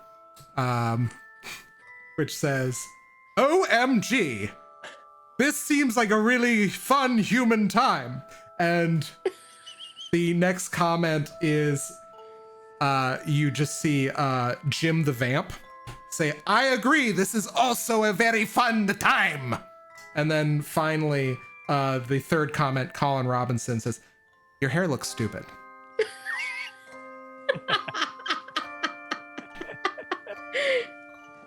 And yeah, but I will tell you this, make me, you know what, make me an awareness or an investigate.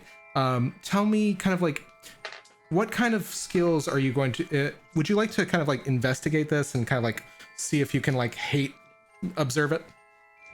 Well, I see that like K-Stew's in a picture, right? Oh yeah. I like at first you see her just go like, it's my stupid sire. And after seeing that, instead of like awareness, I feel like she wants to write a message. She wants to comment on the picture. Because like he took it really hard, but like he's constantly still like sliding into my DMs. So, and I'm constantly ignoring it. So I just want to be like, oh my God, you look so good in this picture. Where were you? Almost immediately, those 3 ellipses start showing up.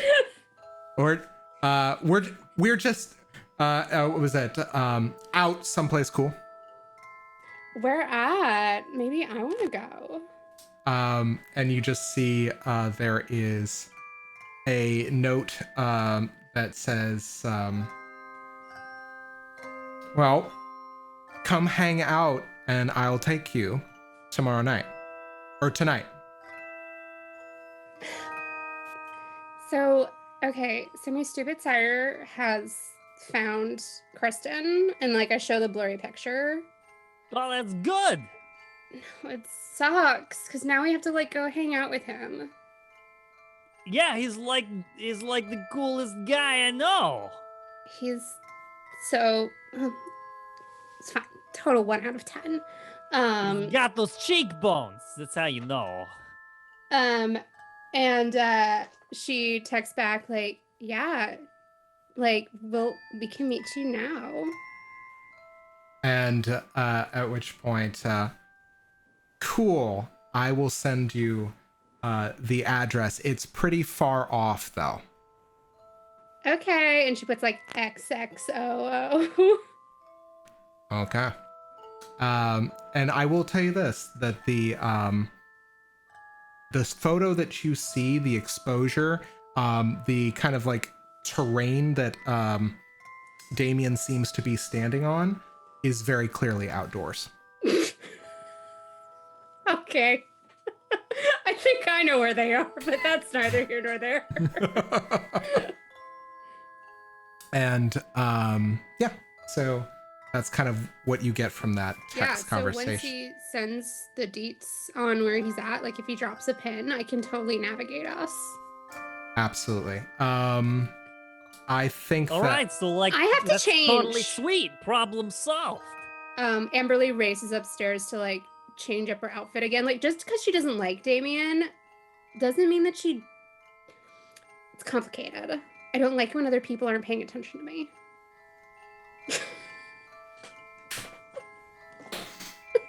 Excellent. Connor's gonna grab Princess and just be like, "Do you wanna come out again, or you wanna stay home?" And Princess looks up at you and with utmost canine loyalty looks at you and says, if you leave me behind by my lonesome, I do not think that I could bear it. I would eat all of your shoes and also urinate everywhere in this domicile. So please, may I come? Yeah, you can come. So about the tutu, do you want to change out of the tutu, or are you happy with the tutu? It was the first time that Princess has actually growled at you. And then the growl stops. And very quiet voice says in your head, I like the tutu. Very much. Oh, what's that shit that Tash is always saying? Jean Michel is always saying, you know, I really should learn that fucking stupid frog language at some point. Tucci. Princess. All right. Let's go get some lunch and then we'll figure out where we're going from there. Excellent. Yeah, so I will tell you this. When Damien does send the details, it is accompanied with a message that says, let's pregame first. Fine. And she texts back, obviously, like, totes. And there is a address of a diner in Williamsburg. Cool. Do you mind if I bring some of my crew? At which point, more friends, the more the merrier. Awesome. Okay, see you soon. Excellent. Okay. And I obviously like, so we've got the deets, but like he always wants to pregame. So we have to go to this stupid place in Williamsburg. But maybe like Kristen will be there. That sounds great. It sounds like a fun time for everyone. Smash We're cut Oh, for Vlad here. Okay, so I have to like put on a whole thing. I'm going to tell you something, and you can't tell anybody this. I don't like drinking the blood so much. I do it because everyone else does it, and like you have to go along, right? And so when they have the pre-games and they go and get the fangs into a bunch of people before we go out on the town, they have to like, hey, it's going great. I love drinking all the blood, and I just don't like it. I don't like it. I don't know. Everybody else is super into it. I don't like it. It's bad. And smash cut. Yeah! You're gonna have a good time for everyone. Drink a lot of guys from the necks. And take one die forward, please. Okay. Yeah, so I think that as you guys kind of get ready, are there any additional preparations you guys take? Is there anything you move or want to do before you respond by heading out? Yes, Tosh would want after the meeting to go back.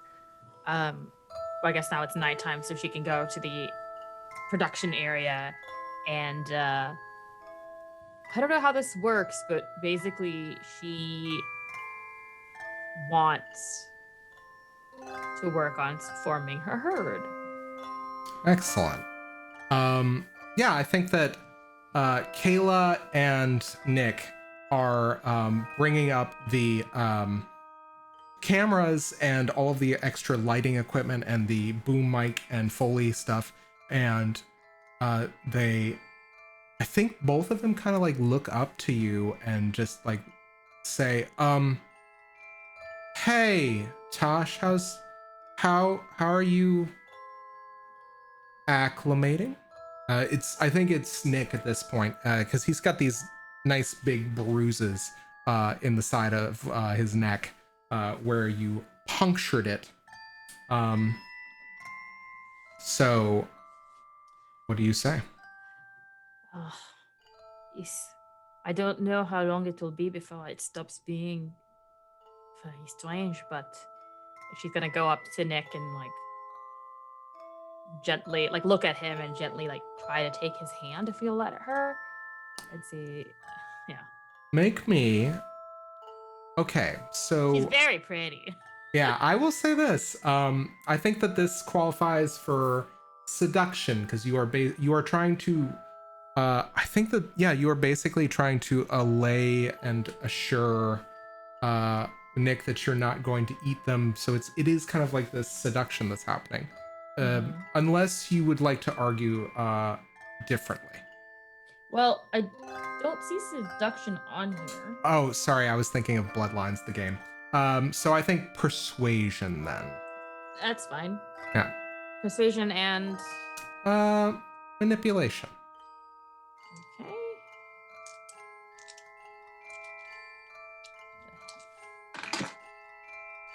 All right. I have a 7, an 8, a 9, a 0, and a 6. Okay, that's 5. Yeah, I think that Nick is so used to basically following your direction anyway. I think that it's kind of a very natural response that happens, but at the same time, I think you do the thing where you take his hand, and even though it's slightly room temperature, there's just this kind of soft reassurance to it.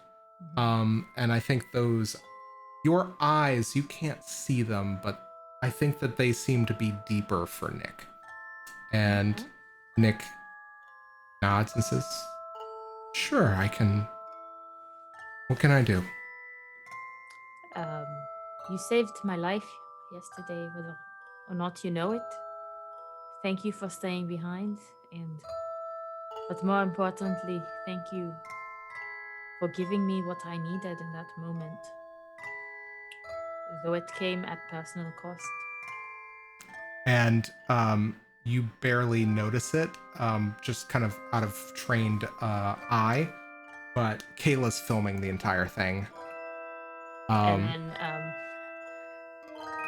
Tash turns to Kayla. Kayla, do you mind coming here for a moment as well?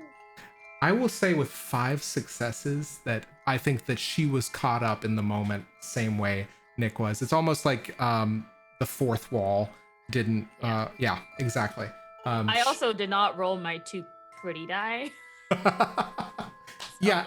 So here's the thing is next time if you say I have 7 dice, I'll say that's an automatic success. So Okay. All right.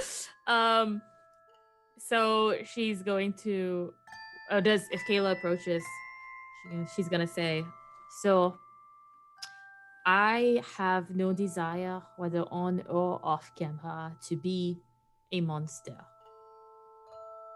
I do not plan on partaking in the complete insanity that our friends have displayed and made such an entertaining farce of, but for me to succeed, I will need your help, both of yours. And Nick and Kayla exchange a glance. Nick says, whatever you say, boss. And Thank you, darling. And we are going to slowly pan out from this scene. Okay. Does anybody else have any other preparations? Okay. So all of you pile into Vlad's rad wagon, and you all make for the diner, which is called Kellogg's. You may be familiar with this if you live in Brooklyn. Anyhow, so it's a fairly easy drive for somebody pretty experienced, but how long has it been since you've left Hoboken, Vlad? Oh, that's right. Yeah. Sorry, go ahead. Oh no, sorry. What were you about to say? No, I didn't want to interrupt you guys. I forgot about your profession. Yes. So, cut to confessional with Vlad. I drive a lot. You know, the old Honda Civic here, she is a good vehicle for my side job as an Uber driver. So all the time I am going back and forth in Hoboken. I go to the bar, I pick up the bros who are partying at the bar, I drive them into Manhattan, I drive across all the bridges back and forth. One time, a guy gets in my car, he says, "Hey, I'm going to Maine." And I'm like, "All right, we're going to Maine." And we drove up to Maine, and that was fun. And he didn't come back from that one. Anyway, so that's my sideline is with the Ubers and the Lyfts and all of that. I get the ping on the phone, and then I go do the job. So I'm pretty used to driving around all the bridges and the tunnels and in and out of the city and all that. But I always come back to Hoboken because, that is where the real party is, eh? And smash. I will also intermingle in your smash cut. There is a montage or kind of a sped up shot of your internal dash cam that Tash made you install.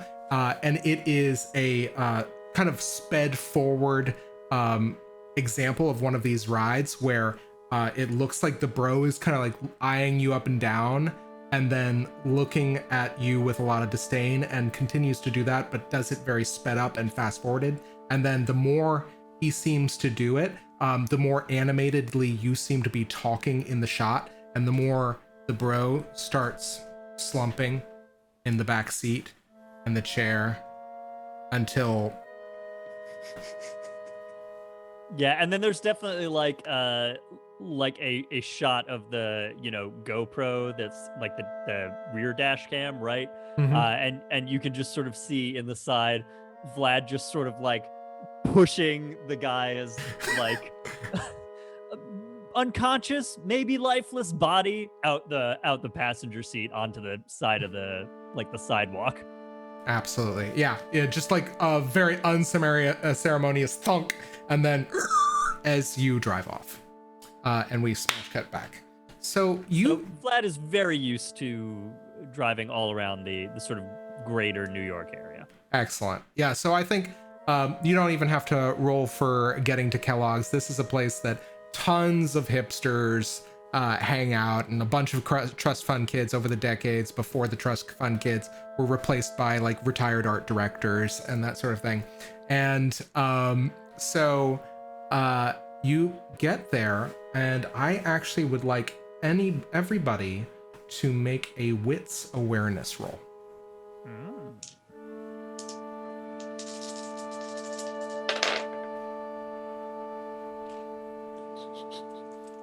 One success. Excellent. 2 successes. Okay. I had one. That's a 10 and a 6 for me. Okay, so everybody with 2 successes, you are kind of coming up to this pretty storied block in Williamsburg on Metropolitan Avenue, and some of you are looking in. It's very late. It's probably about, I'd say maybe like closer to midnight, 1, something along those lines, by the time you get there and get through all of your preparations. And the thing you notice, everybody with 2 successes, you notice that there are, it's fairly dead in the diner. And when I say it's fairly dead, I mean, as you look into the windows, you see a bunch of dead people sitting at tables. What do you all... Oh, hey, cool. It looks like it's our crowd tonight. He's so dramatic. So dramatic. I hate it. But I'm gonna be heading up towards the doors. Okay, how do I look? You look great. You look like the best. Stop it. But seriously, how do I good? Real solid. Do the hair thing again, but put it on the other side. There you go. Perfect. Okay. Yeah, all right. You got it. He I will got see you this. and experience nothing but regret for letting you go. Just let me know if you want us to set him on fire. Just say the word. I love that. Thank you. Yeah. And then I'm gonna like walk up to the doors and just like adjust myself one more time and open them dramatically. And as you do, you see draining a waiter behind the front counter, Damien. And Damien is pretty kitted out in a lot of emo gear, like black. How many belts? Yeah, there's 4. At least 3 are superfluous. 1 is load bearing. And Tasha immediately takes off her leather jacket because she does not want to be mistaken to be in concert with this fucker. yeah, and Connor does the same and apparently is now once again shirtless. Where do you put the leather jackets? I throw it on the ground. Vlad picks it up and puts it on quietly behind you. Yes. So you're wearing 2 leather jackets? Oh wait. Did you pick up Tasha's both of them. and please tie it around your waist? Please Oh, tie it yeah, around- yeah, yeah. Oh, I actually, put on Connor's and I tie Tasha's around my waist. Tash will take this off and hand it to you too. Please put it on. Oh, sick, man. That's awesome. All right. and yeah, I think Damien completely Great. transfixed in this moment of feeding drops, and you realize that Damien, for whatever reason, has fed on everybody in the diner. I thought you said that we were pre-gaming. I'm so sorry. Oh, actually, what does Damien's voice sound You like? tell me. Sorry. Couldn't help That's everything myself. I could have hoped for. Couldn't help myself. I just got so hungry. Sorry. And we are going to end the Oh episode God. there. What a visceral reaction. So good. Don't like that. Guys, thanks so much for joining us. Let me kill the creepy music. So, guys, thanks so much for joining us for the second episode of Hoboken by Night, our second in a 4-part episodes, 4-part series of Flights of Fandom. I have been your GM, Zach, otherwise known as Great Zamino, and now we're going to go one by one and administer shout-outs to all of you who stuck it out to the end, and talk about other cool stuff that's happening in and around our streaming lives / actual lives. It's very nebulous, but it's also very great. So, David, if you want to go ahead and start. Yeah. Hey, folks. I am once again David. Thank you so much for joining us. This was awesome. If you would like to check out game stuff that I do, tabletop RPGs, go over to dbb-8.itch.io. You can download most of my games totally free of charge and play them with your friends on the internet, just like this. I will once again issue my call to action. Vote.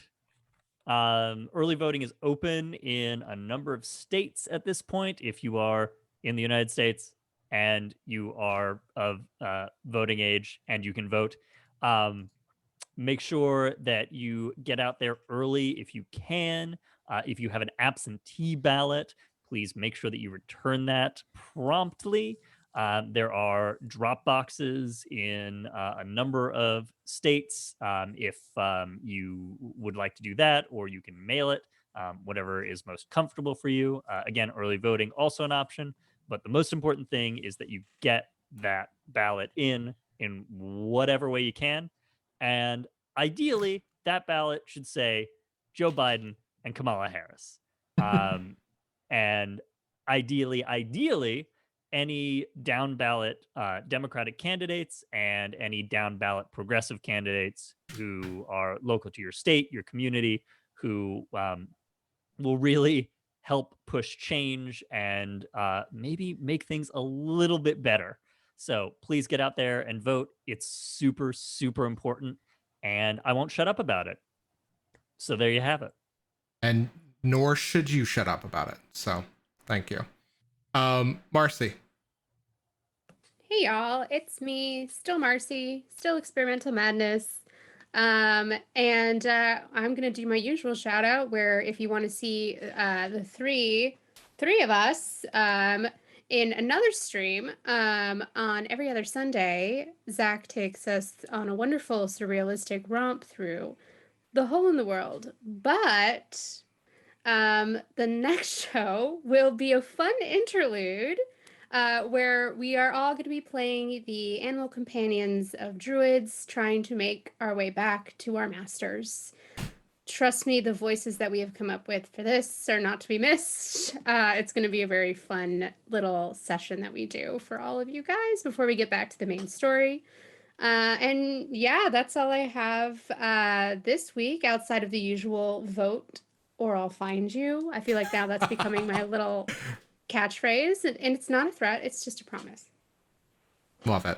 Counterclockwise. So Puja, you're up. Hi, I'm Puja. You can find me on the internet at Puja on Twitter and at Pujabberwocky on other websites such as Twitch and Instagram. And besides playing a vampire here for the spoopy month of August, you can also find me every other Friday on Manapot Studios' is more, I don't know, let's say traditional vampire game, Constantinople. It's okay, Puja. You can call it the real one. It's No, fine. it's the more rule-based one, perhaps. Oh. But You mean the one where you don't throw out 99% of the rules? but decidedly less funny because it's a different tone. So you can watch both and it doesn't feel like you're watching the same game at all. And that's a wonderful thing. Anyway, so that we had an episode last Friday. We'll have an episode the upcoming Friday. It's a half hour later than our normal weekday shows because it is on Friday night. So please do come out. We have a full coterie of amazing players, and the shenanigans there are not to be missed, even though they're more, bloody and murdery and politicky than the shenanigans we get to hear. Besides that, as everyone has said already, please go vote as the soul. This is very rare, as the soul Texan in this stream. Usually there's at least more than one. I have to say, early voting has started in Texas. If you want to avoid lines, they say that the first 2 and the last 2 days of early voting are the busiest. So sometime mid next week, things should be great. If you're lucky enough to be in Harris County, there are drive-through voting centers. There's going to be 24-hour voting. They are trying their hardest to make this accessible and safe, despite the powers that be shutting it down at every point. So please, please, please go vote. It matters so much. And as we were saying in the chat, if this is the year, you got to do it. So we'll be here. We'll be beating that same drum for the next couple of weeks. So the sooner you all chime in with it, we voted, the better. Excellent. Yep. And Hopper. Tis I. I mean, just, I guess, once again, like Marcy said, come see our awful animal companions. They're amazing and I love them. And holy shit, the voices. And you'll see Zach as a player for once, which is going to be wild. Other than that, go and check out our dear friends at Encounter Party. They have dropped another episode just now. And I'm most of my way through a bottle of wine, so I don't remember which episode it is. But I believe it's 3 or 4. I believe it is to that. 3 officially. Don't ask me to know numbers. That's fair. not how this works. I'm sorry. And also like my compatriots, my fellow players here have said, fucking vote. Do it. People's lives literally depend on it. And also, because apparently that's a thing I have to say in modern times, double check to make sure that if you're using ballot boxes, make sure that they're official ballot boxes and not fake ballot boxes put up by the Republican fucking Party who are doing that as a thing because so scared of voter fraud that they just committed it. If your state allows it, if you drop your ballot off do check online. I believe 46 states have some sort of online ballot tracking. So if you drop your ballot off, go check its status after you do so.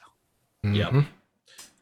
Be aware they will try to steal your vote because they want to take away the rights of everybody that's not a straight white cishet person. So yeah. Just say, Vote. man. If you're not a straight white cishet rich man, honestly, they just want to take away everything from you. So yeah, your life and the life of the people around you, their ability to function in a society and have any semblance, you have a pretense of freedom, depends on your decisions and your ability to go out and double check, triple check.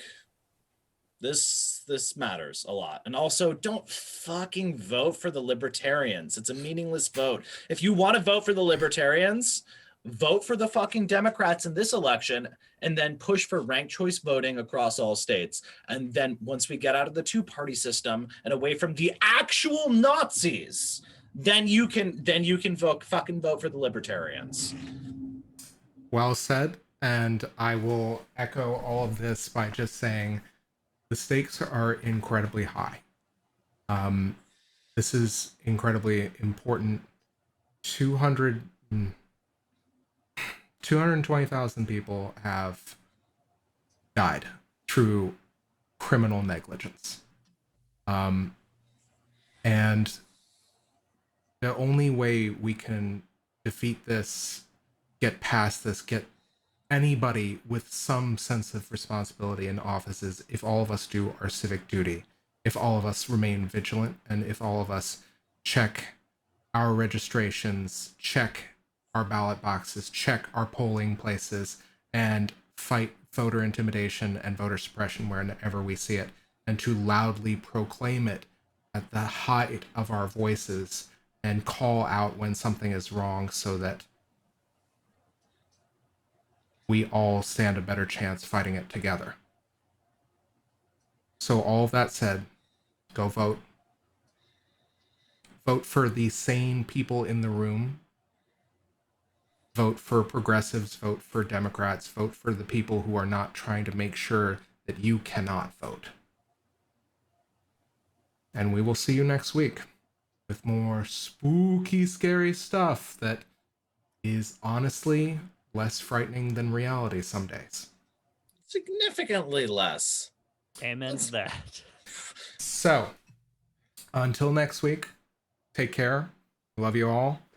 Be good. And stay tuned for the next Fright Night. Good night, everybody. Stay out for the raid.